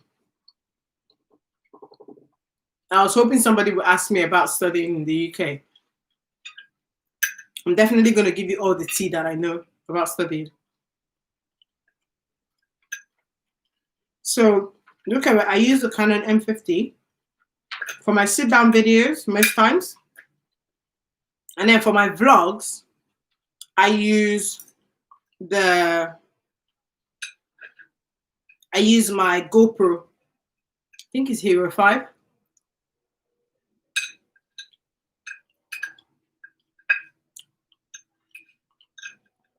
So I use my GoPro Hero 5 for my vlogs because it's smaller. And I'll bring them in a bit so I can show you.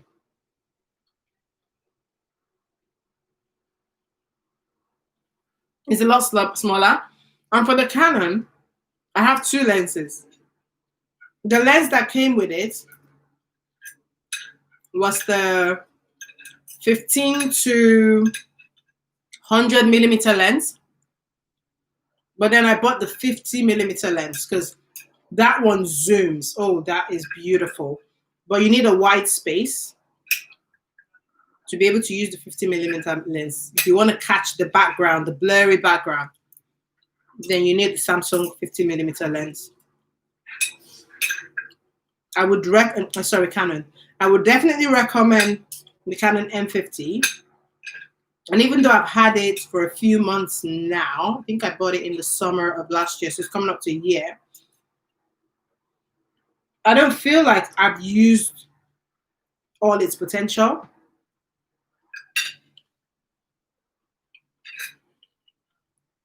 I'm still learning. I'm still learning how to use it, but I definitely would recommend the Canon M50.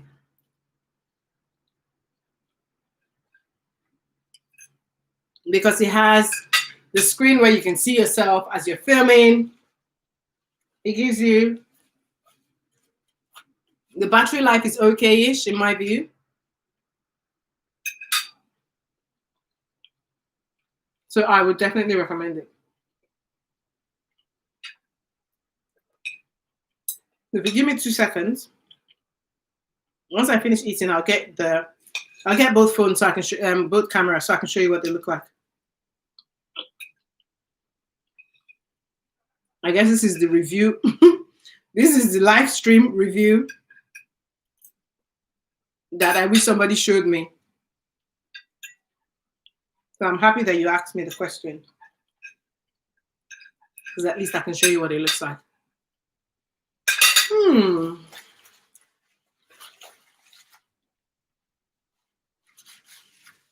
That was good.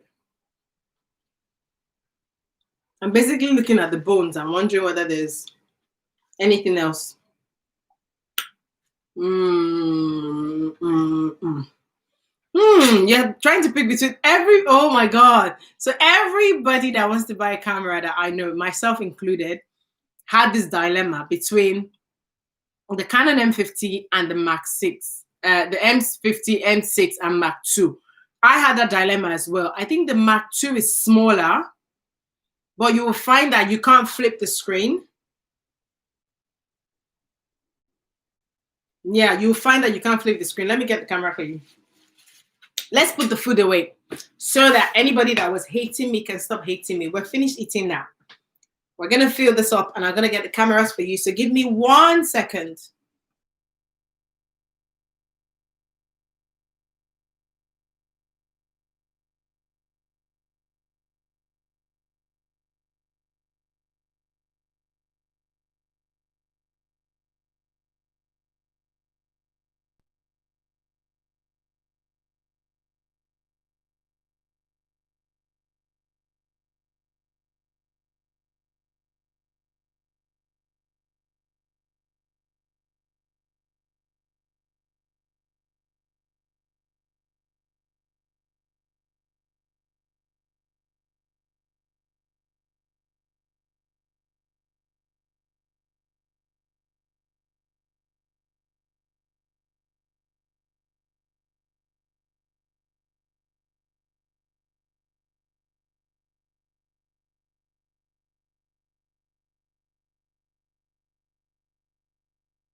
I'm back for you, and I'm going to do the reviews for you. So don't you worry. I'm here. Can you hear me okay? Please let me know if you can hear me. I need to plug this. If you can hear me as much as you can see me, please tell me in the comment section. Brilliant. You can hear me. Okay, good. We're just going to plug this bad boy here. Oh, loud and clear. Brilliant. Thank you, Buma. Have you guys given me thumbs up? Okay. So where do you want me to start, Rukewa? Do you want me to start with a GoPro? Or you want me to start with a... Which one? What do you want me to start? Where would you like to begin?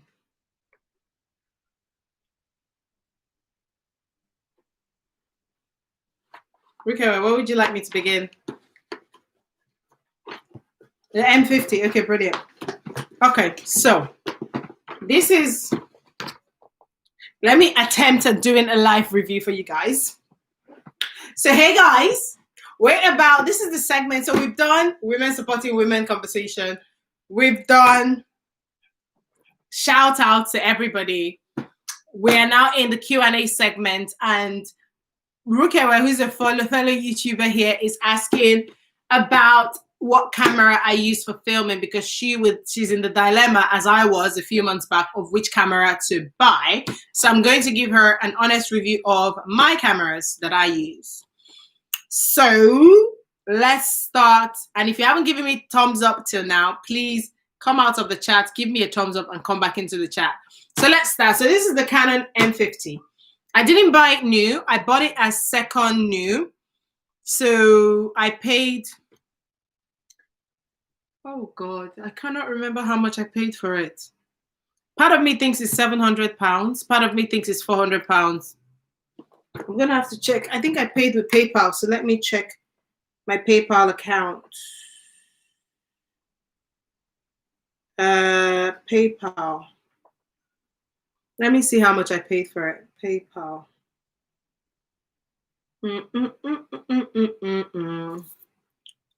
Hold on. Hold on. Hold on. I can tell you if I can see it on my PayPal. So how much did I pay for this? I was right. Just under £400. So oh my God, I bought it a year ago, 24th of July. So I bought it 24th of July last year for £398.70. So just under £400. I don't know how much that is in Naira right now, but that's how much I paid for it. And I bought it from eBay from the second owner. So when it came with this box here, it still came with the manual. It came with 2 batteries, and it came with the adapter. It didn't come with the lens. It came with the adapter, and I thought the adapter was the lens. Only for me to try and take a picture, and the picture wasn't working. So I didn't realize that it came with. So it came with the manual. It came with the charger. It came with 2 batteries, so a spare battery. This is my entire filming kit here, and all my kits are about to come out. But it didn't come with this. I bought this one separately. This is a separate kit. Oh, hold on. Let me bring the camera itself.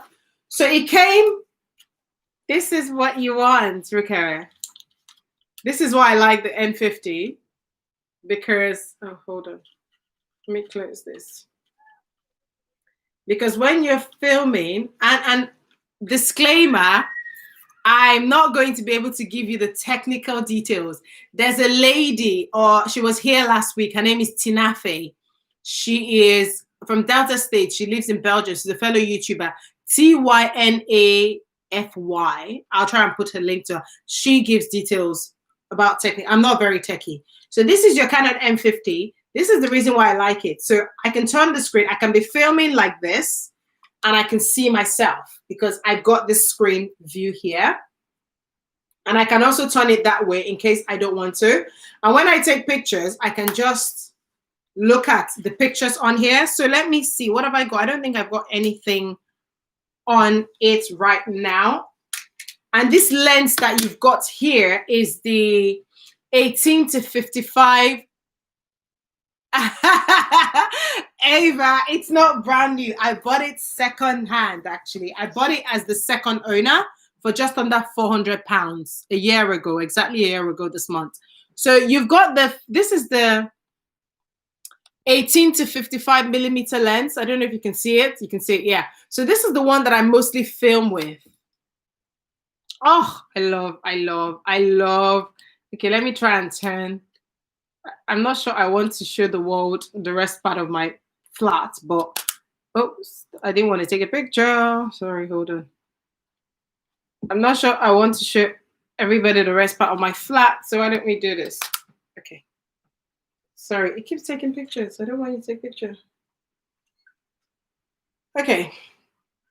So, can you see? So imagine that I am vlogging. Does this give the blurry background? It does, but not. Can you see? Okay, let's try. I'm trying to demonstrate it for you here, but you can see that you can see this leaf. You can see my plants here easily, right? It's not blurry as such. In my view, everything is clear. But I think if you adjust the lens, you can see me closer. I can't see myself. I'm trying to see myself. This is the adjusting of the lenses. And I'll try the 50 millimeter lens so that you can see what I mean. Because the 50 millimeter, this is 18 to 55 millimeter. Do you know what I'm going to do? I'm going to stick my, hold on. Let me stick my, what's it? I don't know what this thing is called. Tiger stand or whatever, so that I can stretch my hand. Oh, that's even better. So if you're vlogging, this is how you'll be able to see you. Can you see that it's not exactly blurry? Yeah? Why don't we try and put this standing? Oh God, I hope I don't destroy my laptop by doing this or type something wrong. Let's try and position it. Oh, you can't even see it anymore. Oh, it's useless. Okay, I'm gonna have to hold it. So can you see? You can see this, right? Ooh, this is nice. So all you need right now is a Bluetooth thing. You want to take a self picture, you can just, can you see how bright? And by the way, I have two lights looking at me right now. So that's why, because I don't have light in this part of my living room and it's on purpose. Oh, your network is very poor. Oh, sorry. Maybe you can watch the playback. But Rukia, can you see what I mean? That it doesn't exactly blur, but you can zoom in, you can zoom out. So you can zoom in. This is 50 millimeter. And if you zoom in for 50 millimeter, I don't know if it actually blurs. Let me see. Does it blur the background? No, you can still see. So, yeah.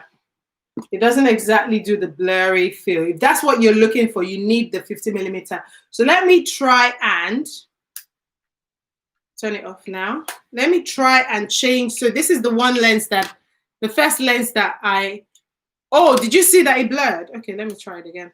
I wasn't seeing it. I generally don't use it for my blur. It doesn't, did it? It did actually. When I did my uncomfortable bra video, I was using this, was it this lens? I used two lenses for that one. So now I can't remember. But yeah, I don't know if you can see. If you think it blurs, if this does the blur that you want, then maybe go for this.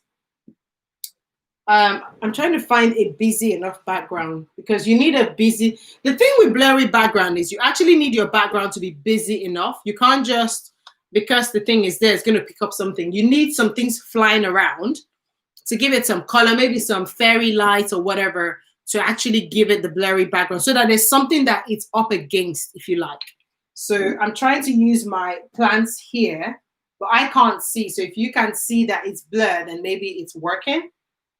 I can't see that it's blurred. So let's try the 50 millimeter lens and I'll show you. So it comes with this. And then when you take this lens off, there is an adapter underneath. So I'm always careful when I take my lenses out to. So I have a bag of, that's the 50 millimeter. I can't see it so well. Oh, really? Okay, hold on. Let me try and swap the lenses for you. So basically, this is your 18 to 55 millimeter lenses, and I'm sure there's nicer videos that will give you all the details that you need, but I'm trying to do what I can here. So when I bought the camera for 400 and whatever, it came with just the camera, 2 batteries, this strap, the manual, the charger, and this adapter. So it came with the adapter, which if you press here, you can actually take it out. So if I wanted to use a very massive lens, you know, those industrial type thick lenses, I can adapt it to this. That's why you need to buy one with the adapter. And I don't know whether the Mark II has an adapter though. That's the other one. So I don't know if the Mark II has an adapter, but that's how it comes. And then you can, so we're going to try and, so this is the 50 millimeter lens. You can see it's short. This is the 18 to 55. This zooms in and zooms out. This does not zoom in and zoom out. It just blurs everything apart from what it's looking at. And that also goes with the settings of what you do as well. So let me attempt to show you this 50 millimeter lens. Whew. This lens is the lens of all lenses. I'm gonna try and stand up and see if it works. Oh, it's so deep. This is what it looks like. It's so deep inside.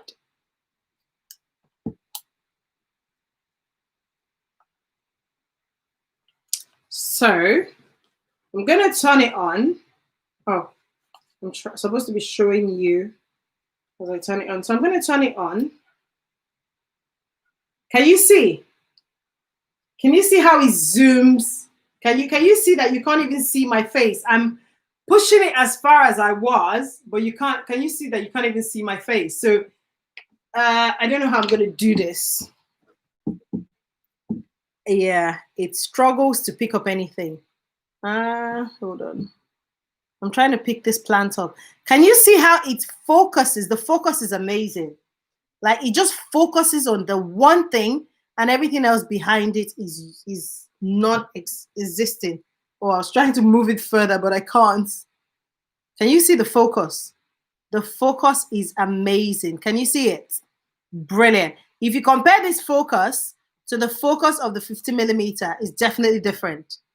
The focus of the 16 to 15 millimeter is definitely different. You can just see whatever you want to see. See, this is where it is. It's literally here. It just goes. See. Let me put my hand. Can you see? Can you see? Now that it's found my hand, can you see the plant is blurred behind it? Can you see it? Can you see? This lens is amazing. So it's found my hand now, and then the plant behind it is invisible because it's found my hand. It's amazing. Like, can you see the plant is just gone? Whoop. Whereas if I take it off, it finds the plants. Let's do that again. So my hand comes in front of it. It finds my hand, and then the plant becomes invisible. Yeah, I need to see. Okay, I put it on autofocus. Okay, that's fine. So once it finds my hand, the plant behind it goes out of focus because all it's focusing on is my hand. But once my hand gets out of the way, it finds the plants. It's amazing. That's all I can say.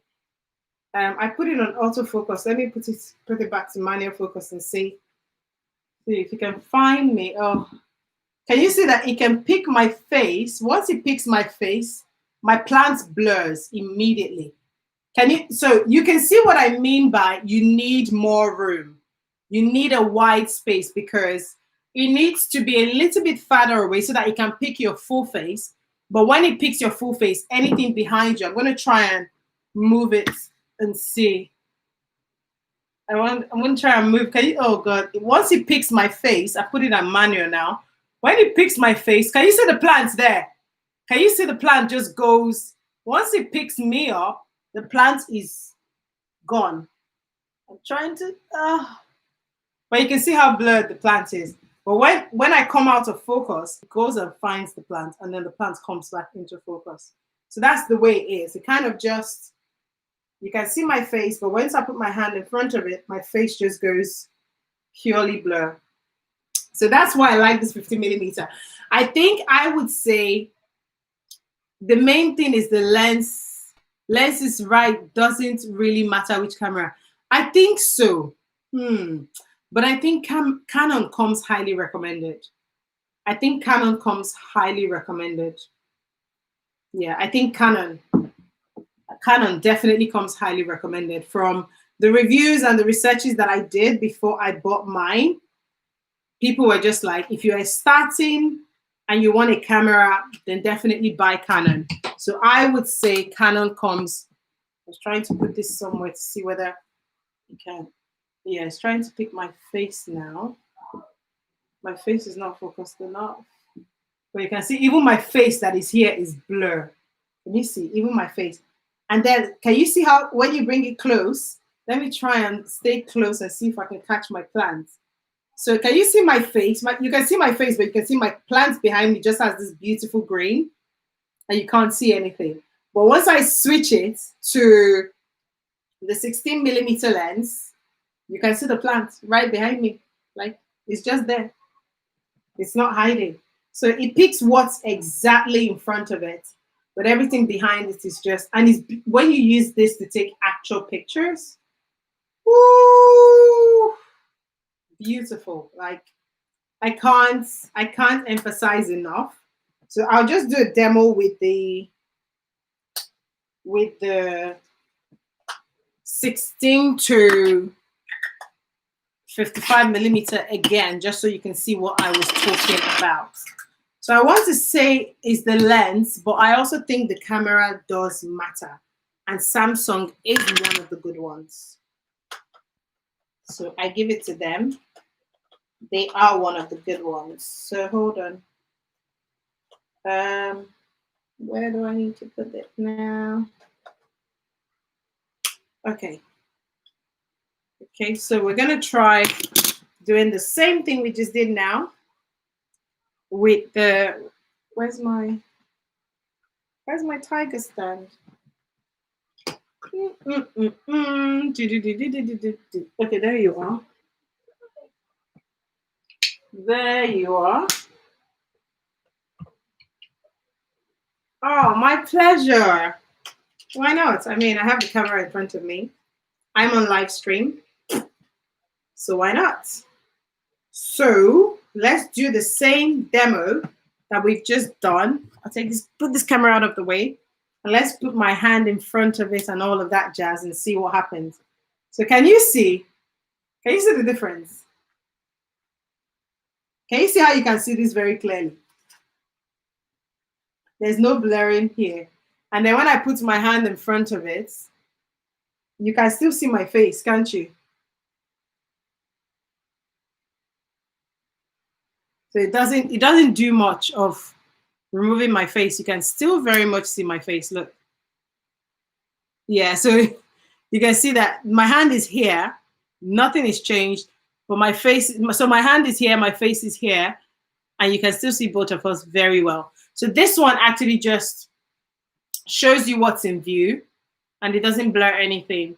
But the 50mm blurs everything behind you. So you can see this, you can see the leaf very well.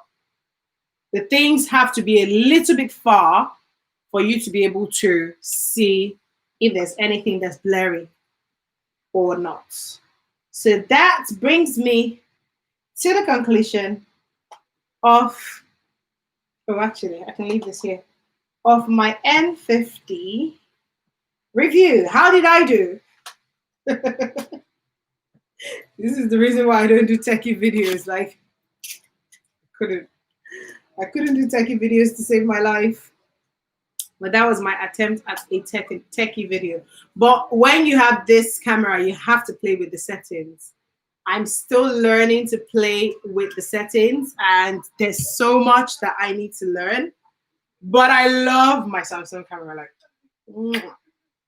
when when I sit down to do my sit down videos. Oh, ah. But I also had to learn how not to lose my footages because I was losing a lot of footages because of memory card most of last year. And at some point, I packed up YouTube because I was filming and losing footage, which was pointless for filming.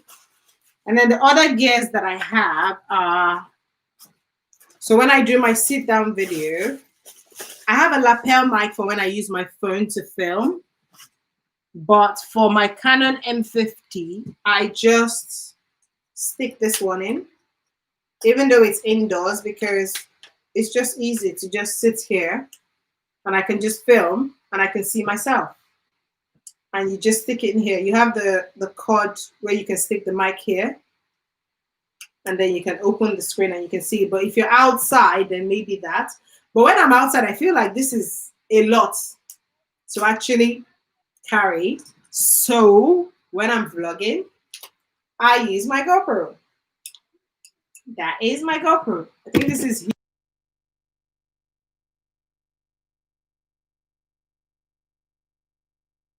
longer that I've actually had my Canon M50, but I only started using this more regularly recently.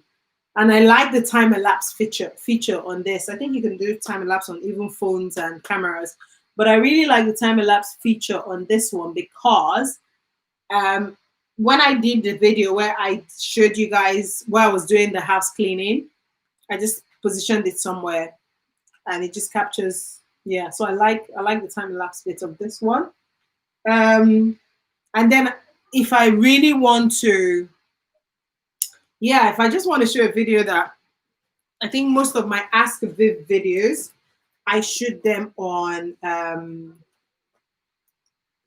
I think I shoot most of my Ask Viv videos on my phone, actually. Yeah, I do. But I haven't done one of those in a very long time. And that's because I haven't really gotten questions that warrant a video. And saying that, I have one that I might need to shoot recently. But I'm also contemplating whether to actually have it as a sit-down live stream because I want to convert most of my sit-down topics that have been requested to live stream so that I can be more on my channel. I want to grow this channel. I want to take it to the next level. I think I've done it for a bit and I think I'm somewhat getting discouraged sometimes. So I want to put all my effort to get it to where I want to get to and get monetized and all that good stuff as well. So yeah. What else do you guys want to talk about? This is the part of the after party where we start to chat about things that really matter to us. So we've done a review. Okay, I said I did good. Thank you so much. Thank you. Thank you. Thank you. Thank you. Thank you. Thank you. Thank you. Thank you. Thank you. I'm glad you enjoyed it. Thank you. Monetization soon. Oh my God, girl, when I look at your channel, I'm trying to chase you now because when did you start? When did you start your channel? I was watching one of your videos and you said you started in lockdown. Because you just crossed 1,000, so well done. So you said you started in lockdown. When did you actually start a YouTube channel?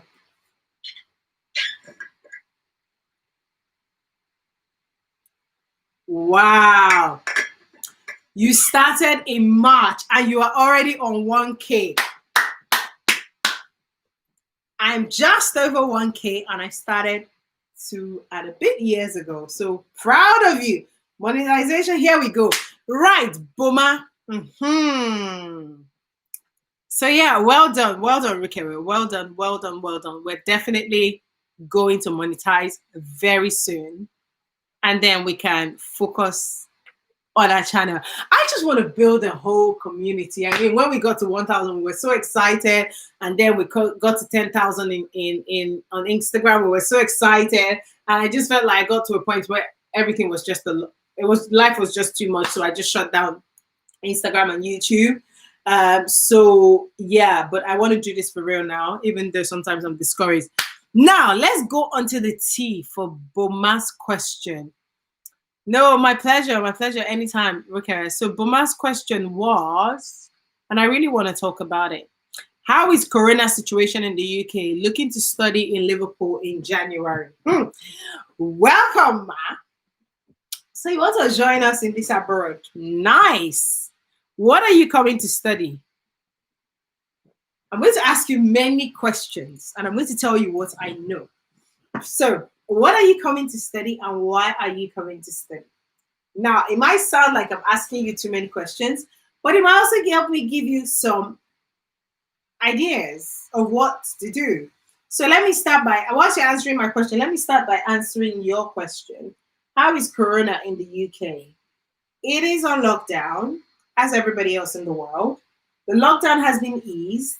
There's only one city, as far as I know today, that has been sent back to lockdown, and that's Leicester. And that city is actually close to my heart because that was where I did my master's degree. So that was my first point of call when I moved from Nigeria to the UK. And their numbers were growing, so they were told to go back into lockdown. Somebody said that at the end of this week, they might be pulled out of lockdown. So we have the rest of the United Kingdom has eased lockdown, but you're expected to wear face masks on public transport. Most people have not really started going into the office. Most of us are still working from home. Some companies have even declared that people are not expected to go back to the office until January or even summer next year. I am still, personally, it's still a lot of work to think about going out. The whole sanitize yourself, wear face mask, wash your hand, it just becomes overwhelming. So sometimes I don't even want to bother going out.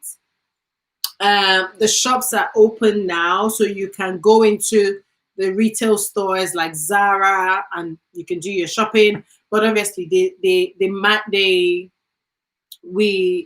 amount of people that are letting and out is kind of managed. So when the store is up to capacity, let's say for example, capacity is 20, then everybody else is queuing outside and there's proper social distancing. I don't know if there's social distancing in Nigeria. Is there at the moment? Because I've seen parties and crowds of people. I don't know if people are still social distancing, but in the UK there is social distancing. So the pubs have opened. You can go to the bars, but there is kind of social distancing. You can have house. Some people are having kind of garden party because summer is happening. Some people are even starting to go on holiday. Yeah, I know two people now. One person went to Portugal yesterday. Another person was in Malta as of last week. Another friend of mine is already in Spain for a couple of weeks. So some people are starting to go on holiday. In terms of the economy, it's really bad, like the rest of the world. There's lots of job losses. Like there is a lot of job losses. Yeah, there is a lot of job losses. Companies, especially small businesses, they're suffering really hard. So some companies are starting to do redundancies because the government had this furlough scheme, right? And the furlough scheme means that you stay with your employer, but the government pays your wage up to 80%, but it's capped. The highest they pay is £2,500 or £2,400 before tax. So some people have been on some form of salary since March, even though they've not been working, which is good. But that furlough scheme, the government is now planning to put a change. And I don't know, I've not been following the news lately. I can't remember if the furlough scheme change is coming in place. So it's cushioning some companies not doing redundancies. But as the furlough scheme is coming to an end, it was going to end in October. And government is now asking some companies to contribute towards the furlough scheme. Companies are now trying to make the decision of, do they really need the staff, in which case redundancy is the case. I know a few people that are going through redundancy. I know a few people that have lost their jobs, a few people that are still working. So that's kind of my point of view. The numbers were flat at some point, which was why the lockdown was eased. The government is fearing a second wave because the first day the pubs opened, people were mad, people are tired, people are frustrated, some people are reasonable, some people are unreasonable. So it's kind of I don't know how to explain it. People are doing whatever they can. Some people are being reasonable, and you wouldn't expect everybody to be reasonable. Everybody has to be reasonable. So yeah, that's the way it is. So the economy, I believe, we're going to know how bad it is from September.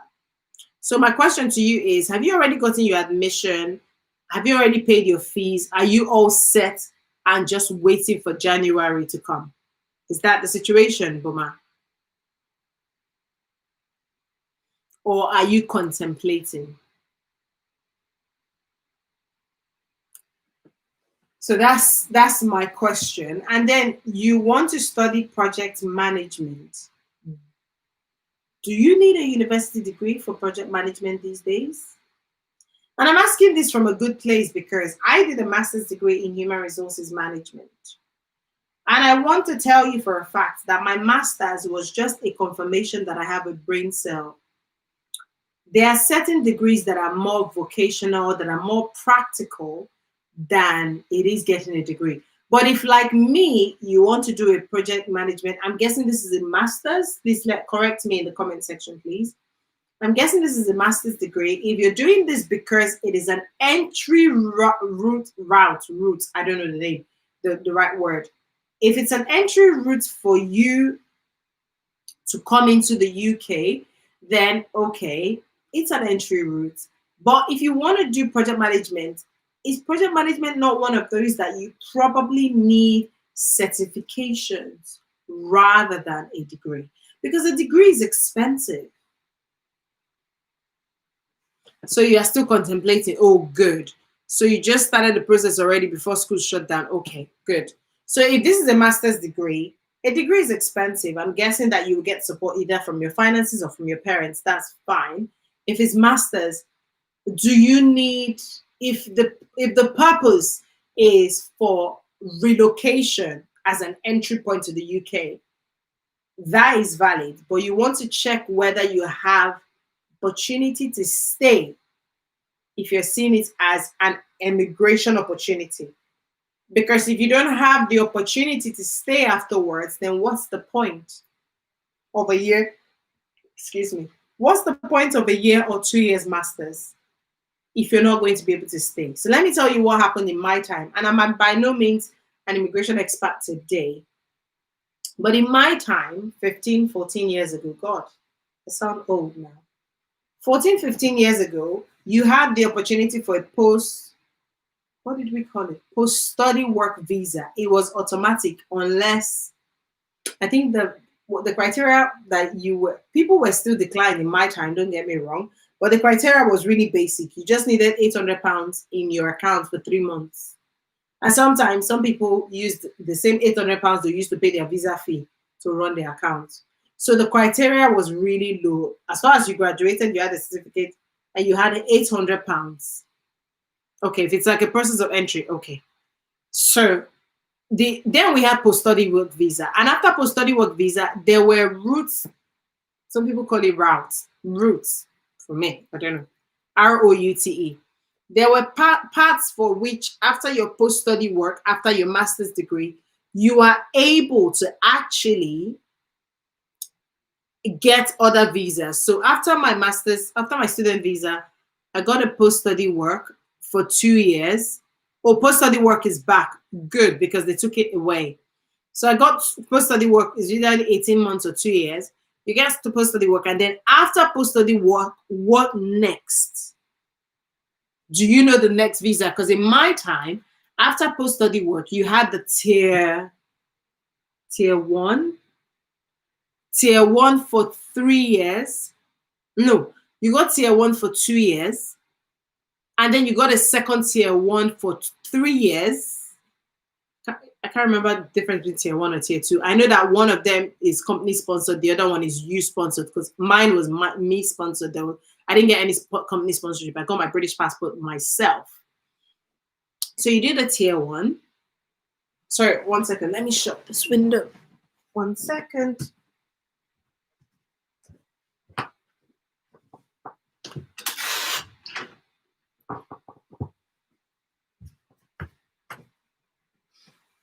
I'm back. So you did you got a tier one, and you did a tier one visa. the first time for 2 years, and then you did a second one for 3 years.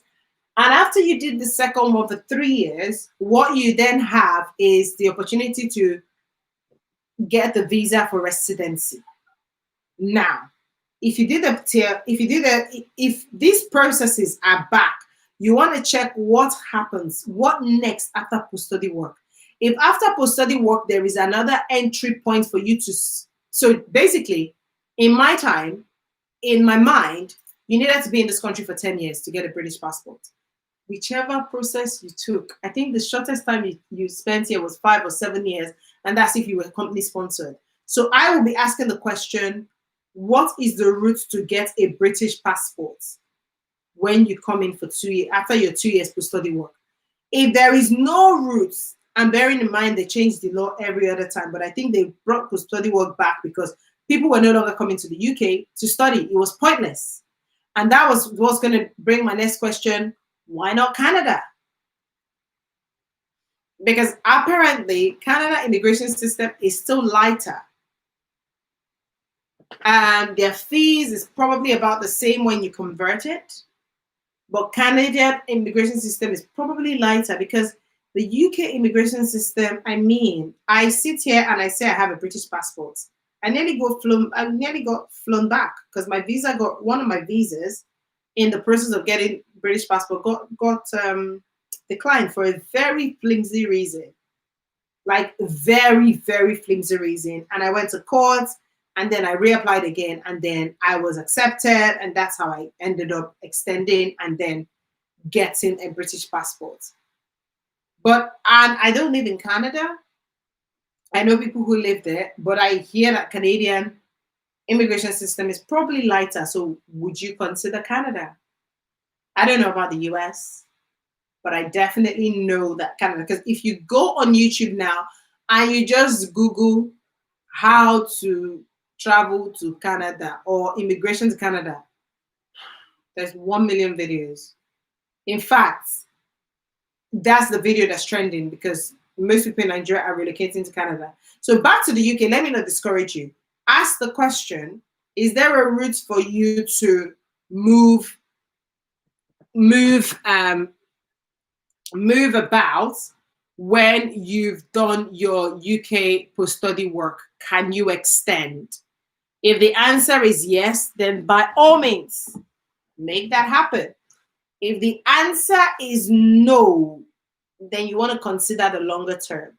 Because what is worse than you come here, you study, you then get 2 years, you are just starting to build a career, and then there's no visa. There's no way around it though. People can tell you end up, okay, maybe you finally meet somebody, person has British passport, and you marry the person, and then you're automatically British. That is 1 of 10 chances. 1 of 10 chances. In fact, I know people who came here, student in the days when I was studying, there were people who came and didn't pay all their fees, and they were told that they'll be able to work to complete their fees. That thing is a lie. Like, that's a lie from the pit of hell. As a student, let me tell you the most that you could do. The 20 hours they give you your student visa is just so that you can earn this thing called pounds. The most it can do for you is pay your rent. And when you're working to pay your rent, just know that you don't have any social life because you're in between study, library, and working. So if you're prepared for that, then maybe you might be able to pay your rent. Because as a student, thankfully, for privilege reasons, I didn't have to work, but I ended up working over Christmas because it was boring. Did I go home? No, I didn't go home. My friends were working. We had time in between before exams in January, so I worked. And it was good because I could earn pounds and I could spend the money going to the next was the big deal clearance sale back then. So if I'm saying this to say, if you're coming and post-study work is back, it's good. But what's next after post-study work? And then what's the financing going to be like? Because it is tough out here. If you show up in January, it's winter. Before you see the summer, it'll be June, July, August. And you have to live. You have to feed. there is enough to cover your finances, then that's fine, do it. But if somebody's telling you you're going to work, how many hours? So I don't know. Tell me what's your plan so that I'm not just making assumptions or scaring you off.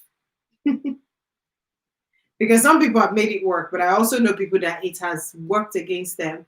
And after 3 months into studying, they've had to go back because they couldn't meet their fees, or they didn't go back. They now started working, or they now went to apply to one college and said they were studying and kept renewing a student visa. I don't even know if that's still existing, because that's another trap. You now keep renewing on student visa. That renewal is not cheap, and time just flies very quickly. So tell me, so you're coming to do a master's degree. Are you going to be fully funded, or are you looking to fund yourself? What's the plan? You're not working. Okay, that's good.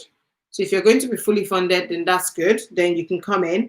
But please ask about the visa and compare whether the visa system is going to be worth you getting the British passport. Unless you just want to do project management and then get 2 years visa, hopefully get an opportunity to work and then go back to Nigeria. Is that what you'd like to do? If that's what you'd like to do, then that's straightforward. If that's not what you would like to do, then you want to check whether the post, because the last I checked, yeah. So what next after post-study work? I don't know. For me, I can tell you what was next after for my time, but like I said, this is many years ago. So for me, after post-study work, there was the tier 1 or the tier 2 visa. One of them is company sponsored. So if you get a company that gives you a job and sponsors your visa, you get on their scheme, and after 5 years, you renew once and then you get your residency. The other one is self-sponsored. But the problem is when a company sponsors you, yes, that's what I wanted to say. If a company sponsors you after your post-study work, assuming that happens, the challenge is if you get sacked from that job, your visa gets taken away from you, which was why for me, it was kind of a blessing in disguise that I didn't get company sponsored, because I moved jobs quite a lot. So it was self-sponsored. So your next point was Canada needs a 2-1 for MSc. Really? I did that deep.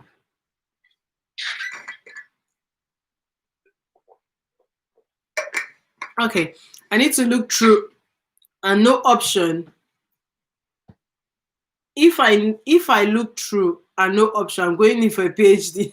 If you would like to be an academia, why not? Because if you do a master's degree and you get good grades, your university might even, because when I contemplated doing a PhD, that was just pressure for me. So if you want to do a PhD in the same university, there might be a bit lighter with you on the fees because they already know you.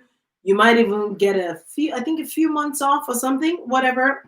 Yeah, so, well, if the goal is to stay and keep studying and you like to do a PhD, student visas are not hard. I think they're, as far as you can pay the fees, you meet the criteria, so you finish your master's, you want a PhD, and you want to keep studying, I'm sure you can do it. I did not know that Canada needed MSc to have a 2-1 to do MSc. Come on now. How many people have 2-1s now? Come on. I know that their immigration system is effective, and in my opinion, Canada takes the cream of the cream, which means that almost everybody that goes there has a job.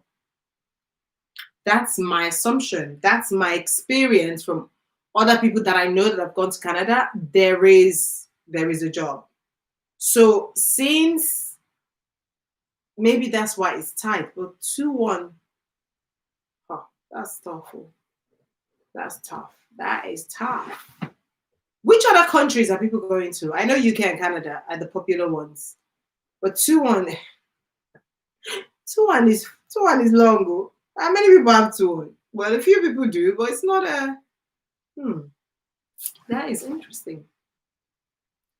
That is interesting. So if you're doing that for entry, your course, project management, does it have to be project management? Because I feel like project management, you can almost do certification and work experience. And I don't know what other course you might be thinking about. Because to be fair, I don't know if the course even makes any difference. Because in my mind, my degree, my master's was just the proof that I had a brain cell. Well, my master's was in human resources management, yes. So it kind of made sense that I was working in HR and all of that. But half of the things that I was taught were not relevant, for sure. They were not relevant to my career for at least 5 years. I tried Australia and I cannot come with my kids. Oh, really? I thought Australia were more lenient. Because Australia, I hear, I mean, I don't know how Corona has hit since with Australia, but I definitely hear that Australia has opportunities because even people from the UK, black, white, purple, are moving to Australia. So I definitely know that. I know that Australia is an alternative, but why wouldn't they give you why would they give you a course? Why would they let your children come in, especially when you're the if you're the they call it not so sole carer, key carer, major carer as the mother? I would assume that most mothers are major carer. So what course to study? Now there's two ways to look at this course to study. One of the ways to look at this course to study is how do I put it? How do I answer this now?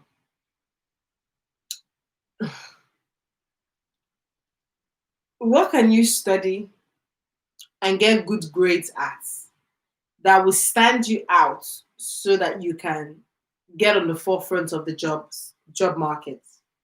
Because at the end of the day, I don't know anybody that does masters because they just like to read. I'm sure it's also so that I can get an entry into a good job or start a career. So what can you do?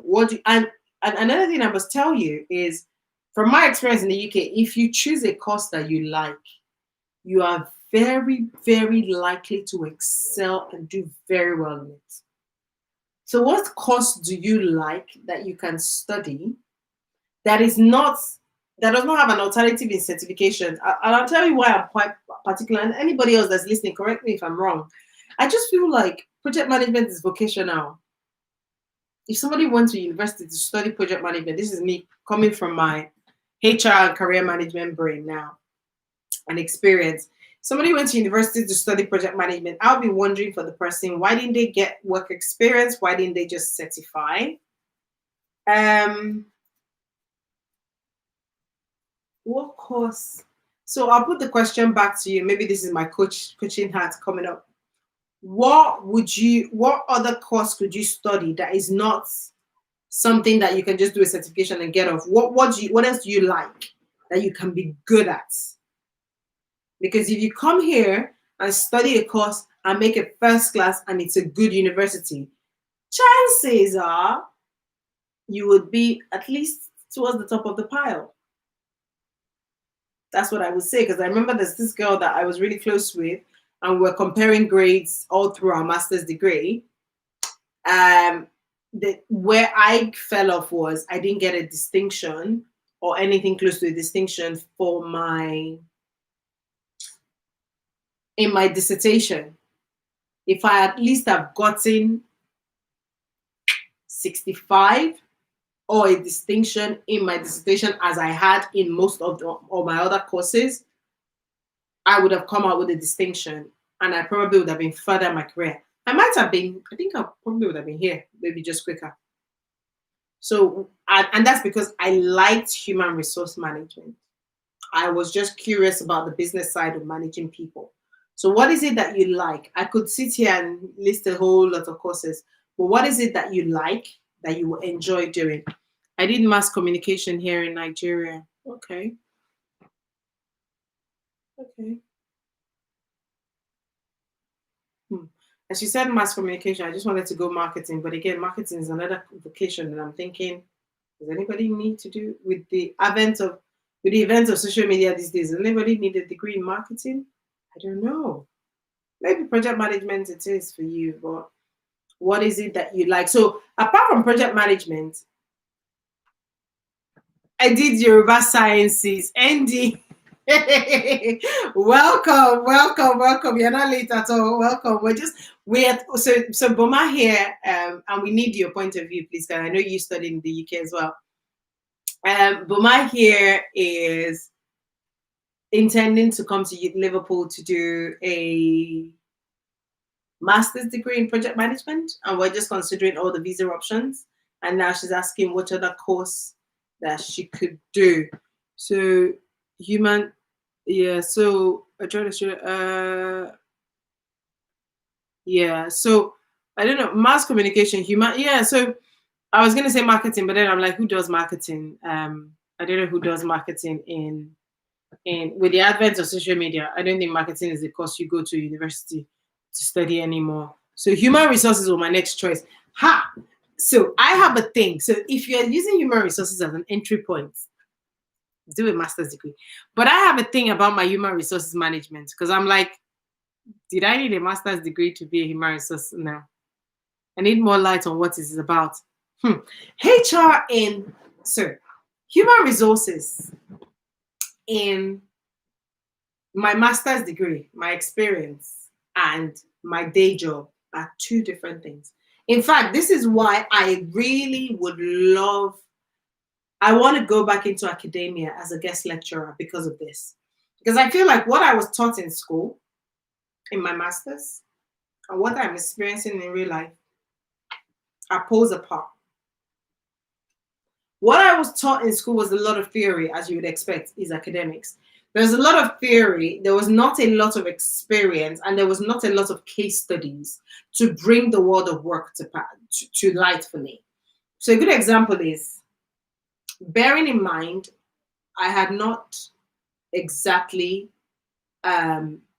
worked for an organization outside of my family business before I did my master's degree. So I did not necessarily know the basics of working in an office environment. So I did not have an admin experience, basically. And then I finished having a master's degree certificate to my name. And my first job was a HR administrator. Well, my first job as a HR professional was a HR administrator. It didn't make a lot of sense because all I was doing was putting files in papers, the days where we still had paper file stuff.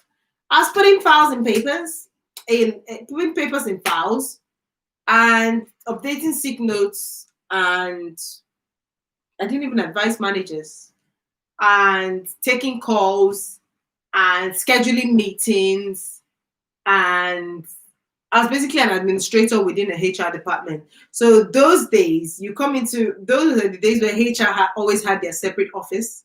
So you come into a HR, human resources office, I'm usually the first person that you see. So what I learned on that job was customer service experience. So constantly smiling and asking people what they want to do, what they would need help with, and trying to find who knows how they can do it for them. And just sitting in meetings and taking notes. That was what HR administration was for me. And that was after having a whole master's degree. So in my mind, for a few years, I was like, okay, I have this master's degree. Where does it translate? It only started translating when I started doing change management. And that's a whole topic for another day. So what does HR entail? Some people call it hiring and firing. Not really. I think it's a department that keeps people together, that helps people stay in work and be themselves. We basically solve human problems in the workplace. We're like a teacher in the workplace. So you have a HR department, as you know, most people will go to HR and ask for payroll questions. Some people will ask for holiday questions. Some people will ask for disciplinary and grievance where an employee is behaving badly, and they need somebody to sort of remind them of the procedure, or a line manager doesn't know what to do in a particular situation. What does the HR do? Employee engagement, making sure everybody is feeling fairly treated and happily engaged in the workplace. What does HR do? Strategy. So that's one that's a story for another day. But you don't start to do all these other things like change management, like strategy, like focusing on employee engagement, working very closely with the business to see what their business problems are, to bring the HR angle to the people angle to it, to see that the people strategy match the business strategy so that the business can make money. Now I'm sounding like one of those boring people that you watch giving a speech. I'm really sorry. It's just one of those words. You don't get to start doing that straight after master's degree.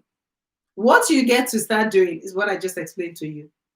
You file, put papers in files, you take phone calls, you sit down in meetings and you take minutes of the meetings, you schedule diary invites, you attend disciplinary meetings, you welcome a new joiner on their first day and take them through an induction, you collect a laptop from somebody who's been fired on their last day, you sit down with the learning and development team and they tell you what trainings they need to do, and you try and work with managers to allocate people to training. That's what you're going to do when you finish a master's degree. Is that what you want to do? The challenging part of HR after you've done a master's degree comes later on. I mean, I am 14 years into it. This is the fun bit.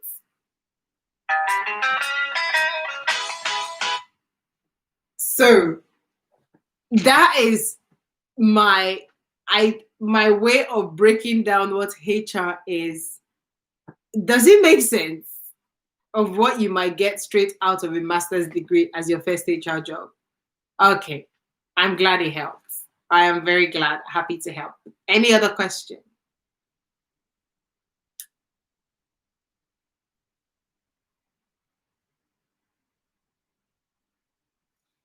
Thank you. Any other question? Wow, it's 9 o'clock. We have done 3 hours. I think this is the longest. I've broken my record on here. God, I'm having something. Oh my God. I usually don't have breakouts or pimples or whatever they call it. I'm feeling something coming up here. Be gone. So yeah, that is HR from my point of view. Anybody else might thank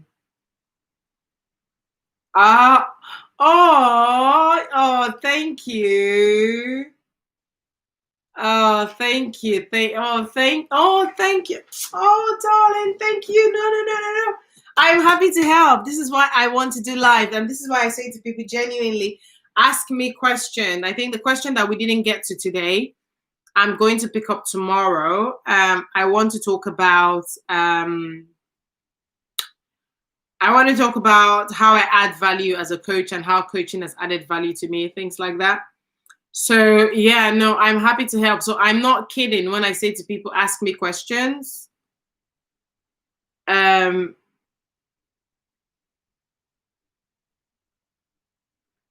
So this is why I say to people, ask me questions, because if you don't ask me, I don't know what you would like to know. So ask me questions and I'm happy to help. And as you carry on your journey and you feel like you need to ask me more questions as we go along, by all means, send me a voice note. And I'm not an immigration expert. I don't claim to be. I have no plans of being, because that job is hard because the law keeps changing every other minute.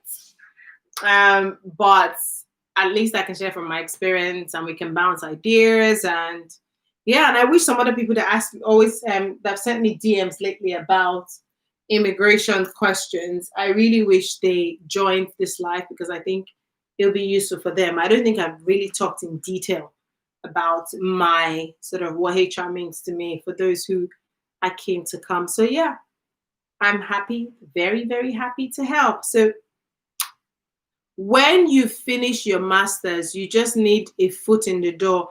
And if you have the right network, you will grow and get returns on your investments later. Absolutely true.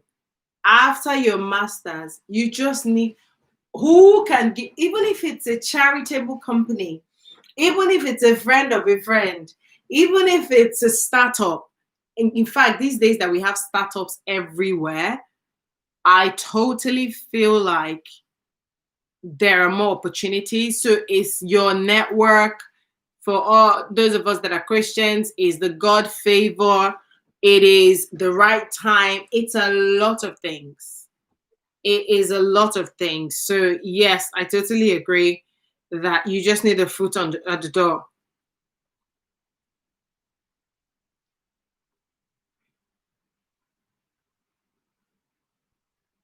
Yeah, you just need a foot in the door and then patience. Because the return of investment ain't gonna come as soon as you think it is, babe. It's gonna come much later, and much later, only Jesus knows. But it will come. It would definitely come. I mean, I've seen people who talk about their career, they're first generation immigrants like myself. They have just it paid off. Like it paid off. But it took its time. And that's okay.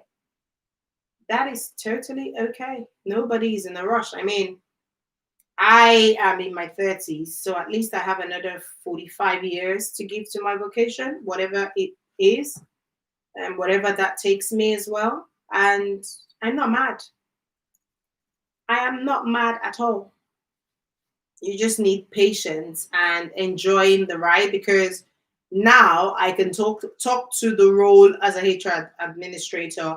I can talk to my role as a HR advisor, as a HR officer, as a HR. What was the other one? What's the other one? Specialist, as a HR, as a HR business partner, and the role that I do right now. And yes, don't think of the pay or job type. Eddie, don't say that, you know. You would think of the pay, but you would just tell yourself that it's gonna come. It's gonna come. Job title, don't even bother. Especially in HR, the job title is funny. The job title in HR is funny. Somebody can be called HR manager, HR specialist, HR advisor. All three of them are doing the same type of job. It just depends on the company. It depends on the structure. Honestly, the pay, Andy, you cannot say people should not worry about the pay. They will worry because we're talking about money. When you think about the money that you have spent to do masters, when you think about how old you are, the kind of life you want to be able to afford, let's not lie about it. You will think about the money. It's okay. But forget the job title. Just focus on the opportunity it brings. That's what I would say. Focus on the opportunity it brings. On that note, give me 1 minute. I just need to sort something out. I'll put myself on mute. So, Andy, keep giving us wisdom. Let me just put myself on mute, run out, sort something out, and I'll come back.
So, hey, my Petra Gypsy. Oh, I didn't even see you. Welcome, girl. Welcome, welcome, welcome.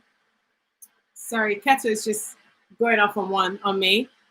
Andy, money is important. Let's not even. Yes. Oh my God. Sorry, this Keto is just making a hell of a noise. Let's not even pretend that money is not important. It is important. Like it is. I'm not even going to lie. It is important. It does come into play. Yeah. Because remember that you have two reasons why you have done this. One of the reasons was economic migration, right? And then the second reason is you want to be able to build a career. But remember that in building this career, you have already had a first degree. So you are in your mind, you're already contemplating and thinking, oh, this is where I'm thinking I should be by now. So let me not lie to myself that money is not important. Money was important to me, but I said to myself, I would bite the bullets because I believe that experience pays.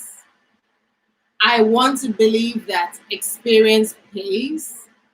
And once you have that experience, nobody will take it away from you. And Andy, I totally hear you. For the first position you get, yes, money or job title. I think job title shouldn't just matter. Just get your foot in the door. Once you get your foot in the door, right? Get whatever experience. I mean, I have mentees. I even have a mentee in HR currently who I remember when she started, I just said to her, in that HR department, I would like you to put your nose in every opportunity there is to develop. Give yourself 12 months to learn everything. She ended up staying there for, I think, 18 months. And we have regular catch up. And when we catch up, it's so amazing how much experience, how much opportunity. In fact, the beauty of it is her boss just gives her stuff to do. Like our boss, I'm going to make myself a cup of tea now, my usual night tea. So I'll keep talking. So her boss just gives her stuff to do as if her boss is trying to make her, I think her boss was trying to make her number two, which is amazing. So she just seized the opportunity and she was doing everything in that department. In 18 months, she probably got experience of what somebody would have gotten working in that company for maybe 4 years, because some companies are quite hierarchical, which means that you will not be able to get certain experiences. Can you still hear me? I'm making tea, but I'm still talking. So let me know if you can still hear me.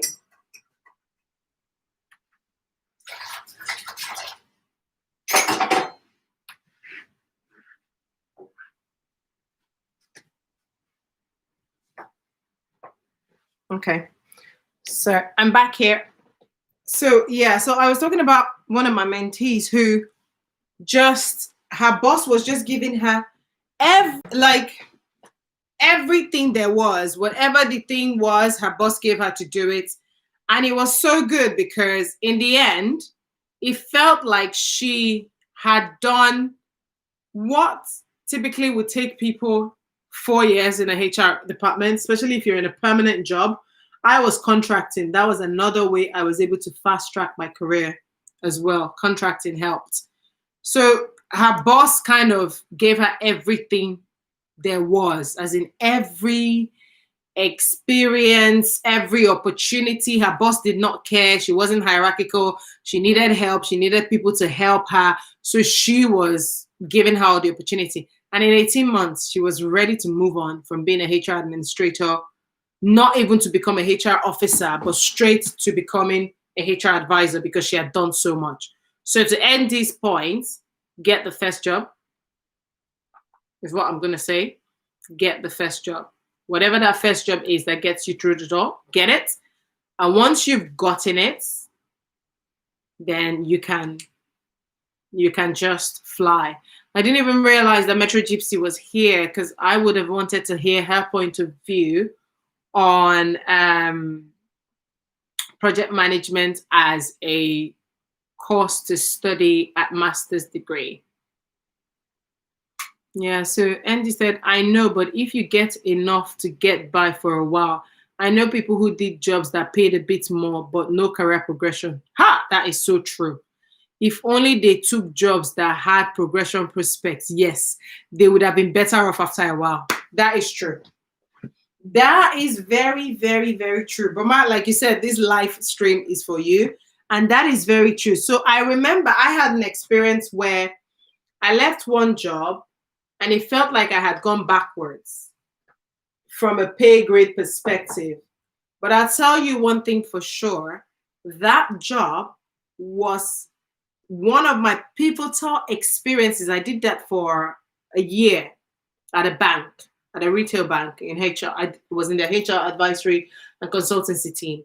That role for a year was very pivotal to my career. Because when people realized that less than 2 years into starting my HR career, I had done that for a year, they were like, if you can do that, then you can do anything else. So they trusted me with more responsibilities. Oh, but mine is still here. So yeah, so I totally agree with what Andy said, which is if you look at that's why I said get your foot in the door, your first job, rightly so. Don't think about the money. If the money can sustain you, brilliant. If you have to find somewhere to sustain yourself, but if the exposure and the experience is going to be phenomenal, don't say no. Don't even ask question. Just go for it. Because in doing that, you will realize that you have expedited your progress. Like one of the jobs I had at a bank in the HR advice and consultancy team, that job took me a couple of thousands of pounds back in a career prospect. But I remember one of my HR buddies at the time when we were talking about it and reviewing it, she was the one that said to me, looks like this job is the right one, even though the pay is like a cutback. So I went for it and I did it for a year. That job opened doors. Like, I didn't even realize at the time that what I was doing in less than 2 years into my career was what people did at 5 or 7 years. So I shot my career forward by 5 years by doing that job for a year and doing it successfully as well. And then I left because they moved the location and I didn't want to go with them. And every time I sat in an interview, my experience that I talked about, my experience, that job came back up and it gave me a lot of credibility to be able to earn more money in the future. So yeah, I totally agree. Andy, somebody else has just joined us. Please identify yourself. Let us know you're here because we're just talking about career options in the United Kingdom. And I think I want to talk about this more. So tomorrow we're definitely going to talk about career options in the United Kingdom, different careers. And I'd like people to come and share their views. So somebody's just joined us. Please let us know that you're here. Let us know if you have a question or let us know your perspective on career options in the UK. And Andy, please, please, please give us your point of view. You've been sharing some nuggets wisdom. Keep sharing it. And I'm just having my night cup of tea. Oh my God, I had dinner with you guys. And now I'm having my night cup of tea. This is usually one of the last things before prayer that I do before I sleep. So I'm definitely getting used to doing YouTube Live, which is amazing in my view, because I didn't know I was going to ever get to this point where I'm comfortable on YouTube Live, but I am enjoying it. So yeah, career options, eh? Yeah, I would definitely recommend. I would definitely recommend getting into the first job. So Bama, with everything you've heard now, is human resources still an option? Because nobody gave me this reality when I was moving to the UK. So everybody was all bells and whistles. Oh, you're going to study HR. HR is amazing. Like, oh, HR. And now people say to me, oh, it looks like studying HR is a good idea. 14 years later. 14 years later. At some point, I didn't know whether this career was going anywhere, but I knew it didn't look like it was going anywhere, but my focus was on the end. So I'm glad that I'm able to sort of break it down for one person, but this is 14 years later. So you need the experience. Nobody can take my HR experience from me. On a good day, I'm looking for the HR challenge that I'm going to look at and I'll go, I've never seen this before. That would be rare, honestly. So I will ask one personal question, but that would be in your IG DM. I'm loving the HR already. You are loving it. Buma wants to. Buma, okay. I'll be happy. We will be happy to welcome you. We will be very, very happy to welcome you in the HR fold, because I remember doing a talk sometime last year, towards the end of last year. I did a talk about my HR career. And I remember I thought I had scared people off. And then afterwards, people actually came to me and said they want to study HR after listening to me talk. I was like, eh? So sometimes in my mind, I'm thinking that by sharing these truths, I'm actually scaring people away, but apparently not. So if you're loving HR already and you want to give it a shot, I'll be happy for you to give it a shot. But my ask of you, please, if you study HR in the UK, please, please, please make sure you graduate with a first. It will help you. Whatever you do, just graduate with a first class. It will help you. I promise you that much. If you do a master's degree in HR, try and pick a good university, and then more importantly, graduate with a first, because a good university will give you a foot in the door, and then graduating with a first would say to a potential employer that you are not only super smart, but you are also somebody that can be trusted to be, to be given a chance. So if you can graduate with a first, then I would say do it. I would say do it, because I remember I didn't necessarily, I looked at universities on the league table, but for me, anything that was not Harvard or Cambridge was the others. So I went to the Montfort University in Leicester, which is apparently very good in business. And I think nursing as well. Yeah, it was very good in arts and science and business. The business school had a good ranking in the league table for business schools. But I wish I had graduated with a distinction.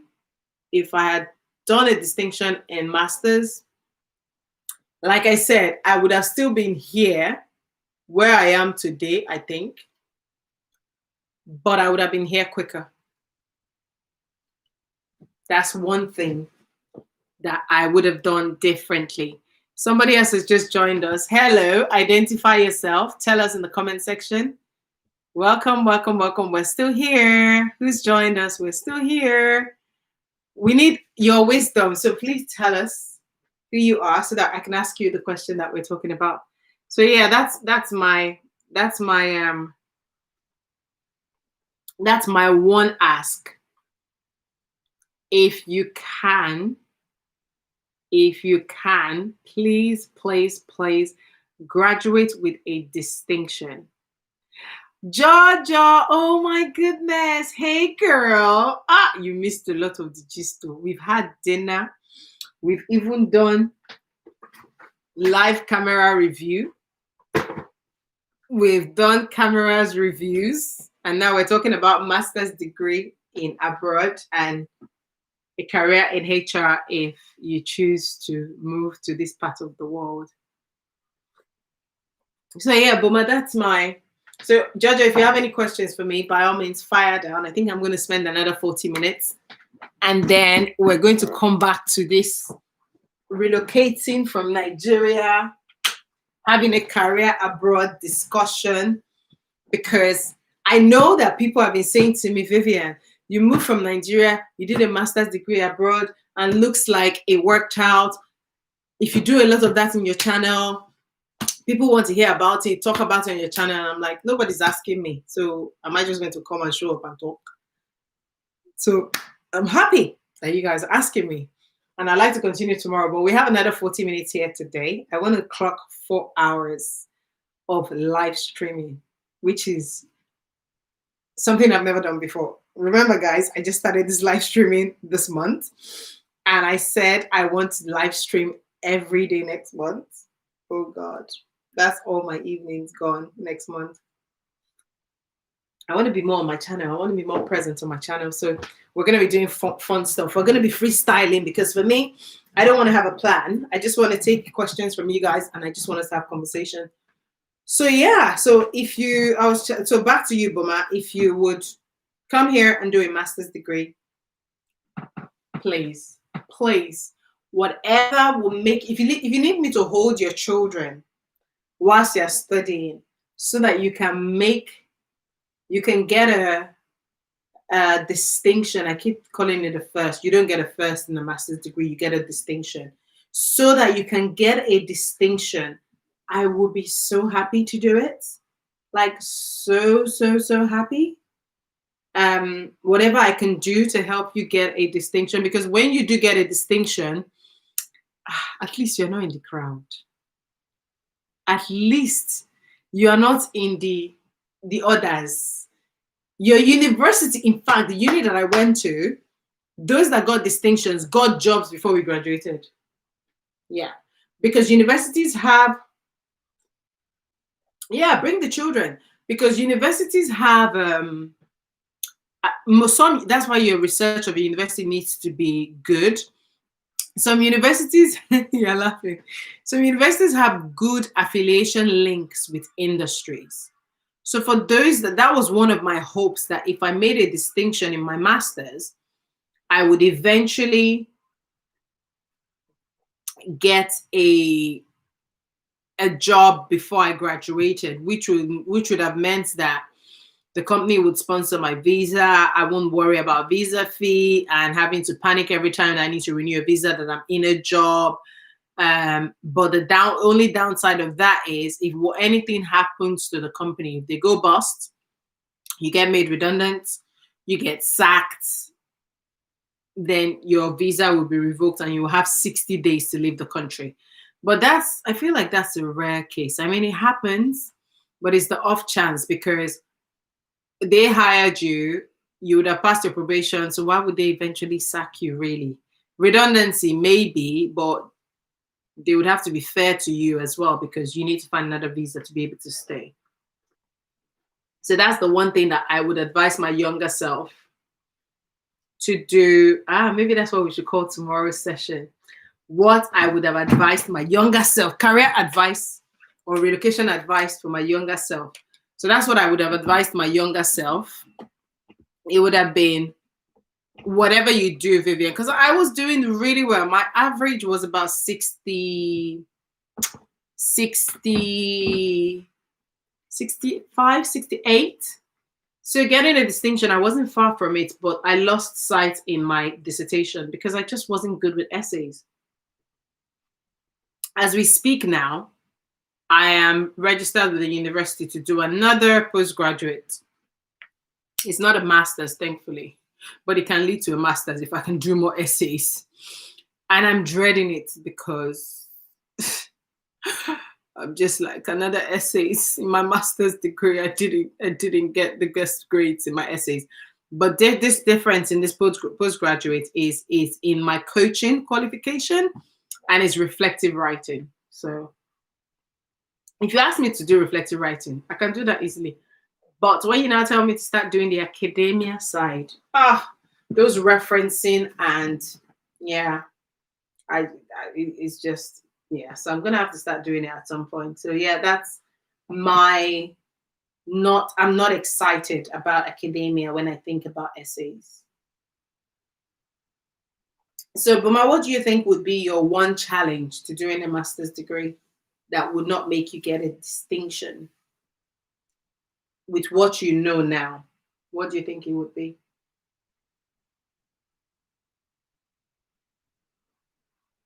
Mm, mm, mm, mm, mm, mm.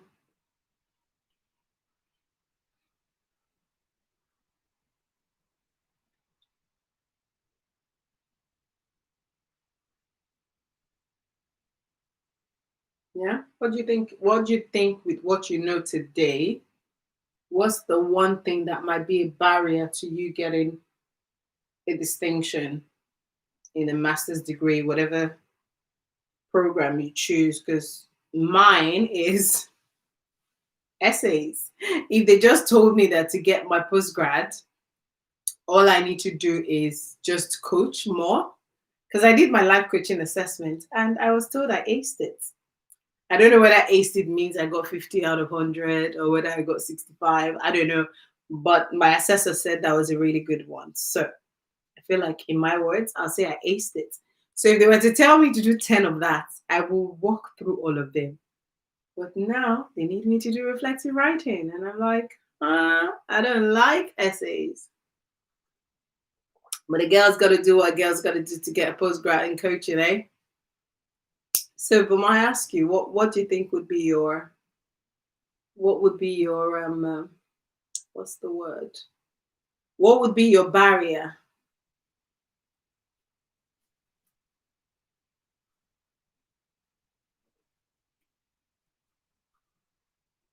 Ah, you say you would try. No, that's not the answer. What would be the barrier? What would make you not get a distinction? Tell me. What do you think with what you know right now that make you not get a distinction?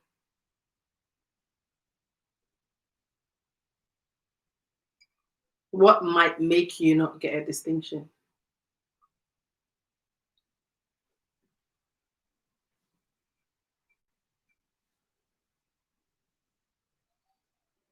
Kids. Okay. Okay. You're gonna be coming by yourself with the kids. Because that there you would need a huge support system there. If you were coming with your partner or husband or boyfriend, then that would be an option of somebody who can look after the kids for you, or unless you have family here in the UK. So you're going to be coming by yourself with the kids.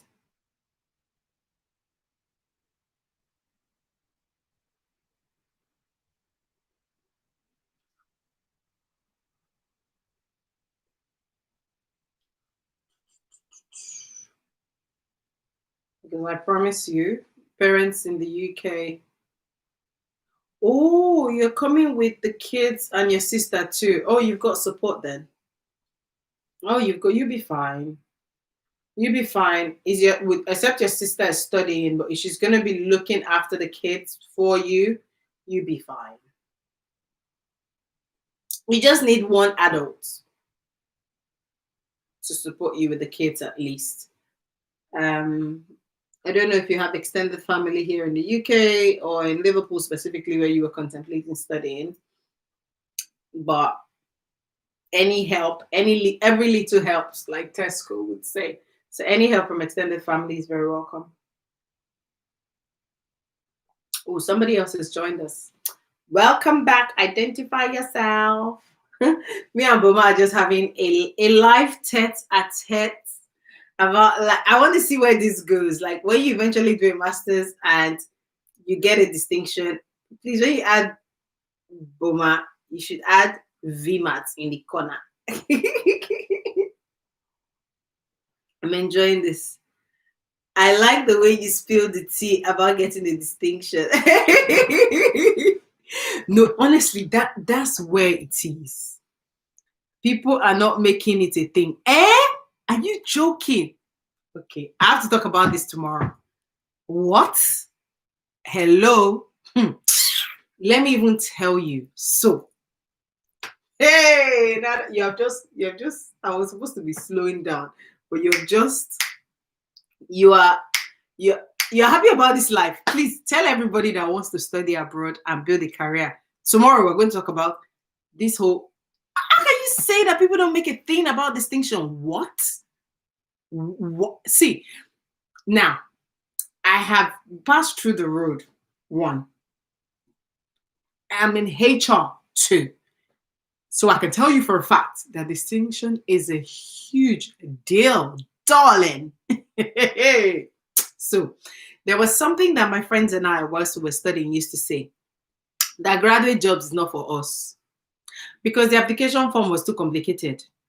Secondly, there was something we did not agree to ourselves was the graduate jobs, the people that are getting the graduate jobs had distinctions. So what? Hey, if only somebody had told me. If only somebody had told me that, Vivian, whatever you do. So I had to tell myself when I got here and did a bit of research and realized that actually people get hired after their first. Some people get hired depending on your university. Some people get some form of offer after their first semester, depending on how their grades are going. I know somebody. I know a friend. We used to come. So we went to two different universities in Leicester, but we went to the same church. So every other week, we just used to sit down and say, "So how are you doing? How are you doing?" And we used to compare notes, and we were like, "Okay, so we're in the 60s and the 98 and 75, so we're okay." She got a graduate job before she graduated. She does not know what looking for a visa is. She was even able to establish her own franchise from the company that hired her. The difference between me and her was not just the university, it was the fact that she made a distinction. Yes, that was the one distinguishing factor. The salary range it took me 7 years to earn, she earned it as we were graduating. She got a visa as we were graduating. She got flown to different countries for induction as we were graduating. You want to tell me distinctions?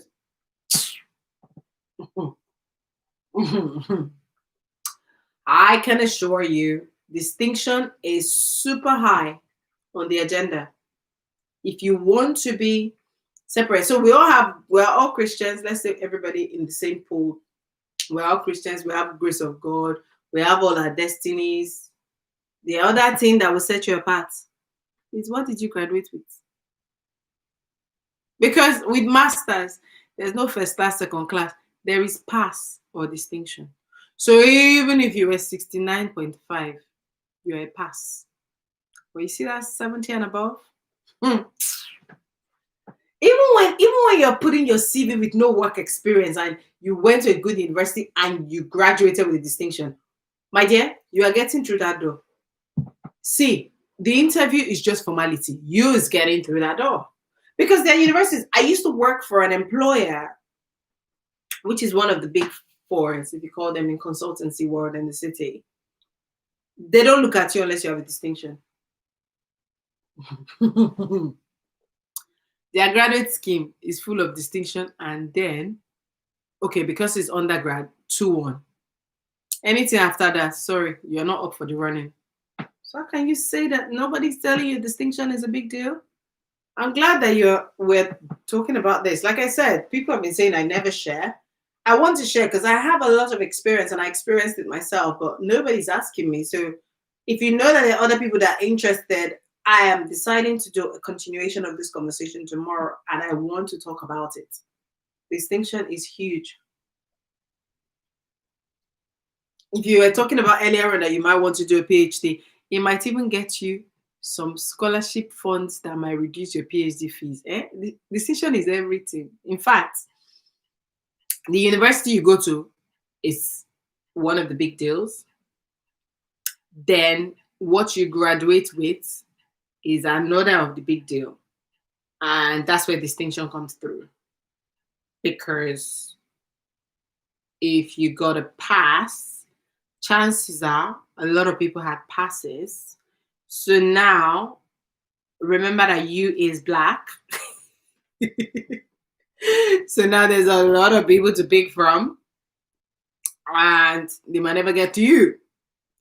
But if you is black plus you is a first generation immigrant, and then you had a distinction and from a good university,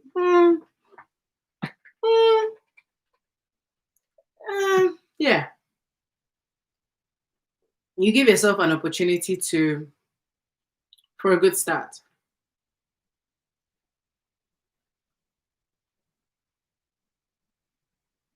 You do give yourself an opportunity for a good start. So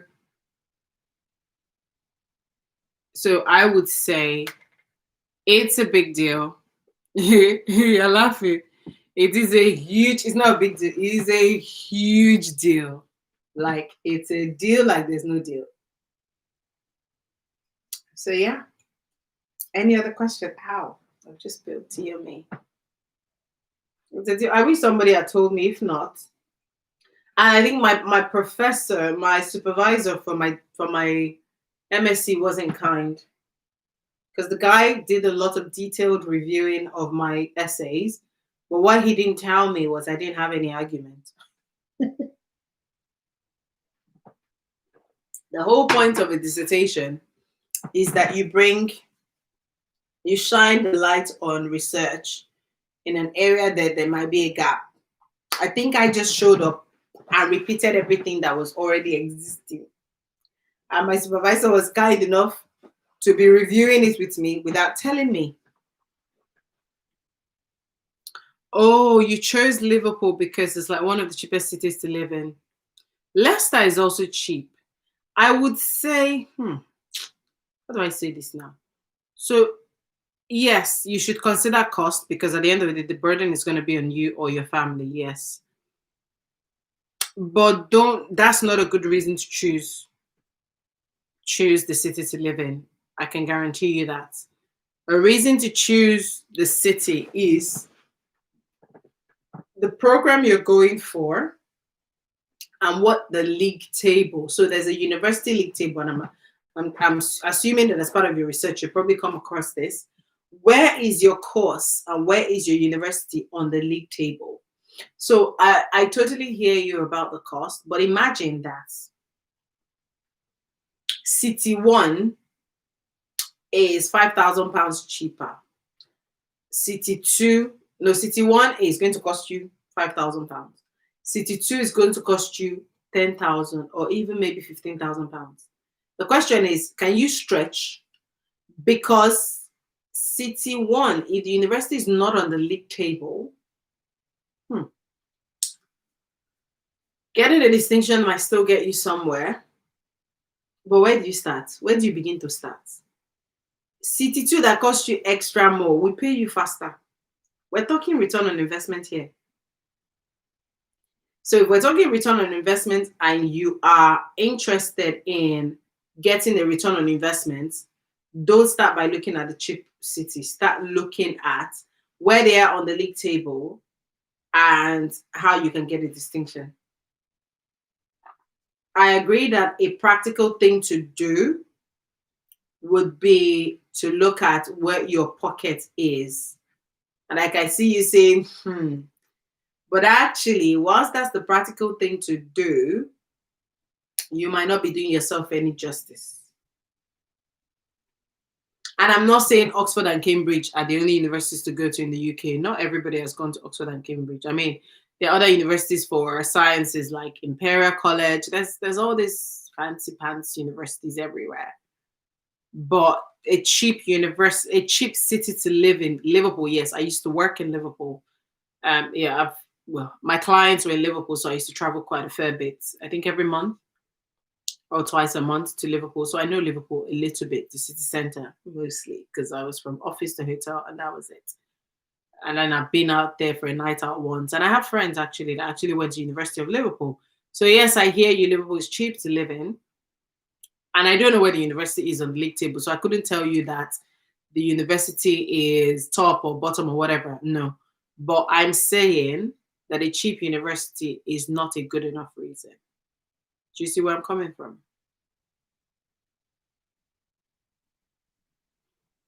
So that's, yeah, that's where I'm coming from. Cheapest, no, cheapest is not. Because if you're thinking about cheapest, is Liverpool cheaper than Leicester? I don't think so. I don't even think it's cheaper than Leicester. I know it's cheap because even going there for a night out, and even when I stayed there and I go for dinners, it's not expensive. But the other cheaper cities, Leicester is not. I think Liverpool is cheaper than Leicester, and I say Leicester because I studied there. Your accommodation is cheap here because it's not in the center of London, and yeah, it's cheap. Newcastle. I don't know whether Newcastle is cheaper, but it's all going towards up north. So I would, yeah. So I would want to challenge that reason as not valid enough to be able to get your value for money. Now, this is not me discounting the university. I'm just saying, is that enough valid reason because of the goal, which is your return on investment? So check where the University of Liverpool is on the league table first before you decide. Because, yeah, I mean, I have friends who've gone to University of Liverpool and they've done very well. So it depends on what you're studying and all of that jazz and all of that jazz. So cheap is not a good enough reason, period. In my opinion, it's not gospel. It's my honest opinion. And if I'm talking about this, I want to be able to give you a perspective that I know that, or I wish that I was given. But when I was coming to study, I didn't even know anybody. It was my friend and I that decided in Dubai that we were going to come and study abroad. And she was coming to the UK. And I was like, are you going to leave me back here in Nigeria? And she was like, oh, here's the brochure. And that was how I filled out the brochure between Dubai, Kaduna, and Nigeria. And I got admitted. I got the admission. Parents paid the fees. I think 2 months after Dubai. Oh, no, hang on, September. No, I came back from Dubai in July. August was all the admission phase. And by 25th of September, I was in the UK. So that was how I came. It was a friend who I used to go to Dubai on business trips with that said she was moving to the UK. And I was like, hey, are you going to leave me here to continue this business of buying and selling? And that's how I came. Yeah. Yeah. So he said, oh, thank you. You've been really helpful. You have no family over there. So you have been, I'm happy to help. Oh my God. I'm so happy to help. No, honestly, I am very, very happy to help. And yeah, no, I'm totally, totally happy to help because you don't have any family here. So all you see and all you know is probably what's on telly. Hmm. All that glitters is not gold, though. Hmm. Me, I had family. I had my sibling here. I had my friend that I came, and it always helps because when you move over here, in Nigeria, we are all about community. But if you're coming with your sister and your kids, so it might be better for you. Um, oh, that's why we met on Tani Davi's channel. Oh, yes, because Tani talks a lot about it. Oh, that's true. Honestly, that's why I liked her channel as well. So when people used to say to me, talk about relocating to the UK, I'm like, I know somebody who does it very well. So why do I need to talk about it? I'll just send them a link. Oh, it's all making sense now. It's all making sense now. Okay, that makes sense. No, honestly, because if you don't have a family here in the UK, oh, you always look for a video to give you insight. Oh, No, I love her videos because when Tani does videos, she's very detailed. But I'm just like, ugh, I cannot remember. I think she moved here a few years ago and she's done really well. She's gotten herself a job. I think she's on a sponsored visa. No, she's done really well. And when people ask me, I'm just like, oh, I haven't been here for 5 years. I've been here for 15. So some of these things I can't remember, but just sitting here and talking about it just reminds me so much of all the experiences and all the hustles, all the hurdles that nobody tells you about. So I'm happy that I can give you insight because, as I was going to say, if you don't have a family here, I mean, you're coming with your sister and your kids. That's good. But if you don't have a family here, it is lonely and confusing. You see all those things you see on Instagram. When you get here, you'll be seeing them, but they will be far from you because you will be first confused. You will not understand why things are the way they are. I feel like it took me 3 years to understand the system, to even start to be okay with the different seasons. It took me 3 years. Oh, you have me now. Just know you're a family. Oh, no, when you coming to the UK, we are here. I'm not going anywhere. I have a British passport. We stuck here. We stuck here. No, absolutely. No, honestly. Because I found that it took me, oh my God, I'm so happy I'm finally talking about this on my channel. I never thought I would. I never thought I would because I never thought anyone wanted to hear.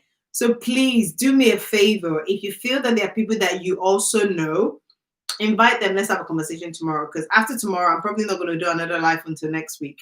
But I'm feeling like I'm in the mood and I want to just go back time. Because again, on Sunday, I got another DM and somebody's asking me about the similar topic. So I'm gonna try and put something on my feed tomorrow to say we need to keep talking about this. So please share it on your story, WhatsApp, Instagram, Facebook, whatever, and I'll be happy to share because when we were coming here, like many years ago, there was no YouTube to find out. Nobody was talking about it then, or nobody I knew. But it took me at least 3 years to to get used to. Now, when it's winter, I know what clothes to wear. Things as basic as that. It was not straightforward for me. It was confusing.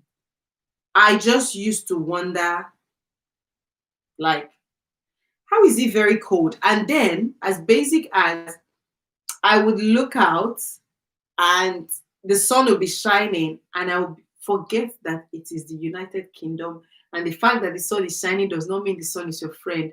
And I will just go out with light clothes and then come back with frostbite. And I will not even understand what frostbite is called, but I just know that my feet is frozen and it hurts and I can't feel my feet. And I'm just like, what is. And then the times that I'll go for a run, I'll tell you before the gist tomorrow. I'll go for a run, I'll come back, I'll be itching my skin. Oh, so those are all the other things that when they give you visa, nobody tells you how to adjust to all those things. And then the worst habit is converting everything to naira. When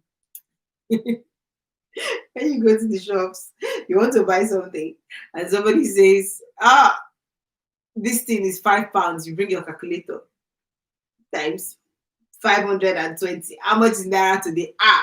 No, I'm not going to buy it. You will starve. You will starve. So I'm going to give all of that gist tomorrow. And maybe for August, we can focus on relocating and people who want to hear gist of relocating. Because honestly, I have the experience. It's all in my head. If people don't ask me, I don't know they want to hear, so I don't share. But now, just talking through it just brings back all the memories.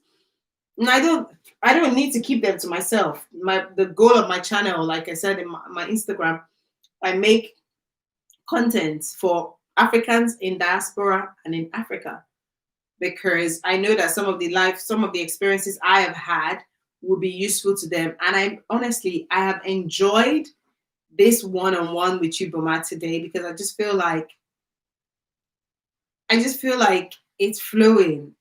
You're bringing back those memories that I have honestly forgotten about. And some of them were pleasant, some of them were not. So I am going to share tomorrow. So, yes, definitely let's talk about immigration, more detail, people who want to study. Because I know that a lot of people just want to leave Nigeria right now. Like, people want to leave Nigeria right now. So, I'll be happy to help to give insights. And thank you for the information you gave me about Canada. I did not even know, I did not even know for the life of me that there was an issue with if you did not have a 2-1 for masters in Canada, then you couldn't um, relocate or you couldn't apply for a master's degree. How many people have 2-1s in Nigeria? I didn't get a 2-1. I know I was smart, but between switching from medicine to microbiology and whatever happened in between, I was grateful to get a 2-2 because I had carried over a whole semester.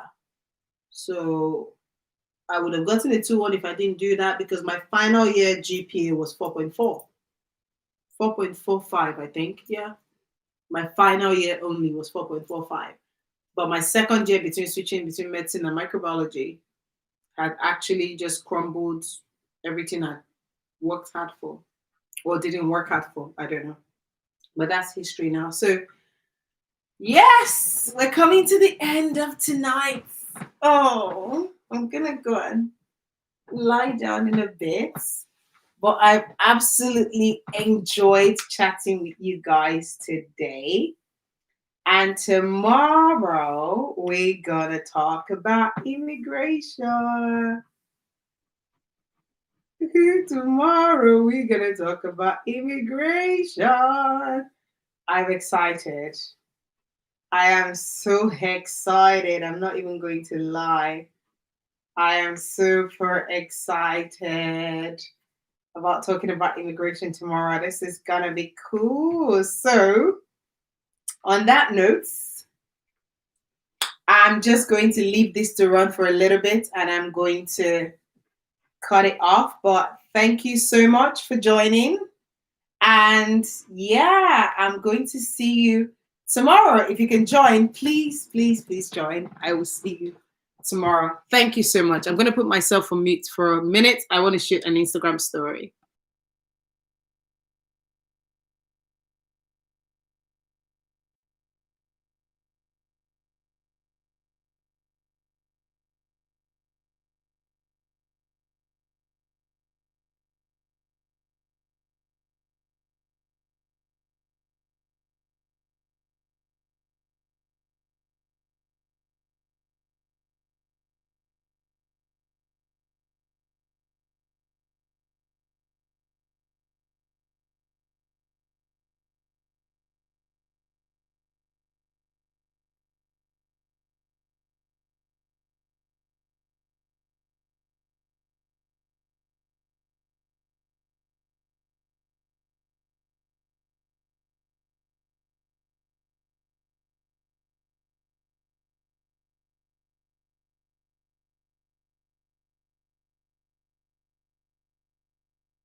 Oh, 2 more people have joined. Oh, wow.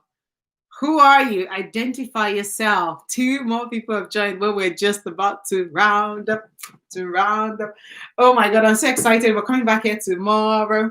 Tomorrow. We're coming back here tomorrow. 2 more people have just joined. Who are you? Identify yourself. Tell us where you're joining from. I can see you. I can see you. I can see you. I can see you. I can see when people just join, you know. Ha, it's exciting. It's so exciting. It's exciting when people join. Yeah, so I'm going to sorry I'm late. Oh well, oh my goodness. Martha, oh, you are such a sweetheart. Oh my god, you are oh my god, you see, You haven't missed much because we're coming back here tomorrow at 6 p.m. London time. Because all we've been talking about for the last 2 hours is my immigration story from Nigeria. Starting a HR career, why I chose the career, the university I went to, and I've just been getting all the questions that have been bringing all the memories back. So I am definitely. Oh, Boma, I've just seen your voice notes. Once I log off YouTube, I'm going to listen to them. But Boma has been my interviewer and she's just been bringing out all the juices from me. So we're going to, you're interested. Oh, you're interested in, yeah. So tomorrow, 6 p.m., I'm just doing an Instagram story now to say tomorrow, 6 p.m., we're going to sit here. In fact, I'm going to leave my setup as it is. I'm excited now. Tomorrow, 6 p.m., we're going to be here till maybe 10 o'clock again to just talk about, you guys asked me a question about immigration, because I know that a lot of people want to relocate abroad from Nigeria. A lot of people want to know how it happened, what are the costs, what are the expenses. I want to answer all of your questions. All of your questions tomorrow. So tomorrow, we're going to be talking about my immigration story from Nigeria, moving from Nigeria to the UK, how I started my career, why I even chose HR, and yeah, all of that good stuff. Like my friend Ideva TV would say, I'm going to invite someone in need to hear this to surprise. Yes, Baba, tell everybody, you know, put it, see, I'm going to put it on my story in a minute. If you want to take that and share it everywhere, I think I'm now excited because a few people have reached out to me over time and said, Vivian, I think you are one success story of somebody who moved from Nigeria to the UK, but you need to tell us how you did it. And I used to say, nobody's asked me. So apparently, Boma and I met through somebody who shares this kind of stuff. I am ready to spill because sometimes I don't share because I'm like, this is what 15 years down the line, who cares? Things have changed. But just chatting with Boma this evening, it's just made me realize that, whoa, this is still useful. And yeah, so Boma, thank you. Thank you so much. Like, thank you for making me realize that this is useful. Oh my God, I'm smiling because I was just sitting here thinking, what are we going to do? I want to do this Wednesday and Thursday, but I really don't know what I want to talk about. But boy, see, I'm going to try and calm down to sleep this night because once work finishes tomorrow, I'm back here. I am back in this chair and we're going to be talking. So, Boma, tell all your friends. Put it on your Insta story, your WhatsApp story, your Facebook. Take it from my story. Just, yeah. Honestly, thank you. Thank you for asking me because I have all of this tea and I've never felt the need to share. And I know that there's lots of people behind me that really want to know this to see whether they can see where to plug in and make it happen for themselves. And a lot of people on my Instagram are from Nigeria or from different parts of Africa. So I will be happy to share tomorrow, 6 p.m. Let's be back here for the part 2 of today. If you're ready for the part 2, give me a yes in the comment section. Martha, if you're ready for part 2, give me a yes. Boma, if you're ready for part 2, drop that yes in the comment section because I need a proof. I need a proof. Love you too, sis. I need a proof that you guys want a yes because tomorrow I'm going to be spilling. Oh, yes, yes, yes, yes, yes. Cool. So tomorrow, come back here at 6 p.m. We're going to be, by God's grace, in the same location. And I'm going to be spilling the tea of how I shifted from Nigeria to this part of the abroad, or the visa story. Can one do HR as a first degree? Question for tomorrow. Let me write it down. Can one do HR as a first degree? Question for tomorrow. Question, question, question, question, question. I'm excited. I'm excited. Come on. I'm excited. Come on. I'm excited. I'm going to be spilling all the tea tomorrow. I am excited. So, on that note, I'm going to leave this here for a little bit while I try and pack myself back down. So, if you're logging off, that's fine. I'm just going to leave this to run for a bit and I'll put myself on mute. And when I'm done, I will come and dress it down. I literally won't pack it down. I'll just move it to the side because we're going to need this setup for tomorrow. I've enjoyed this. Thank you so much, guys. Thank you for coming. Make sure you like, subscribe, share it to your friends, your mom, your dog, everybody else. And I'll see you tomorrow, 6 p.m. Same place, 6 p.m. Same place. Bye-bye. If you're still here and you can see me, tell me bye-bye because I'm going to leave this running and I'm just going to put it on mute for a minute. When I finish everything, I'll come and shut it down. But we're going to be back here again tomorrow. I'm so excited. I am so excited. I am so excited because this content like this is me. Like I can tell some people used to say, oh, I don't know how I got here. Me, I know how I got here. I can tell you from point A to point B. So let's do that tomorrow. Okay.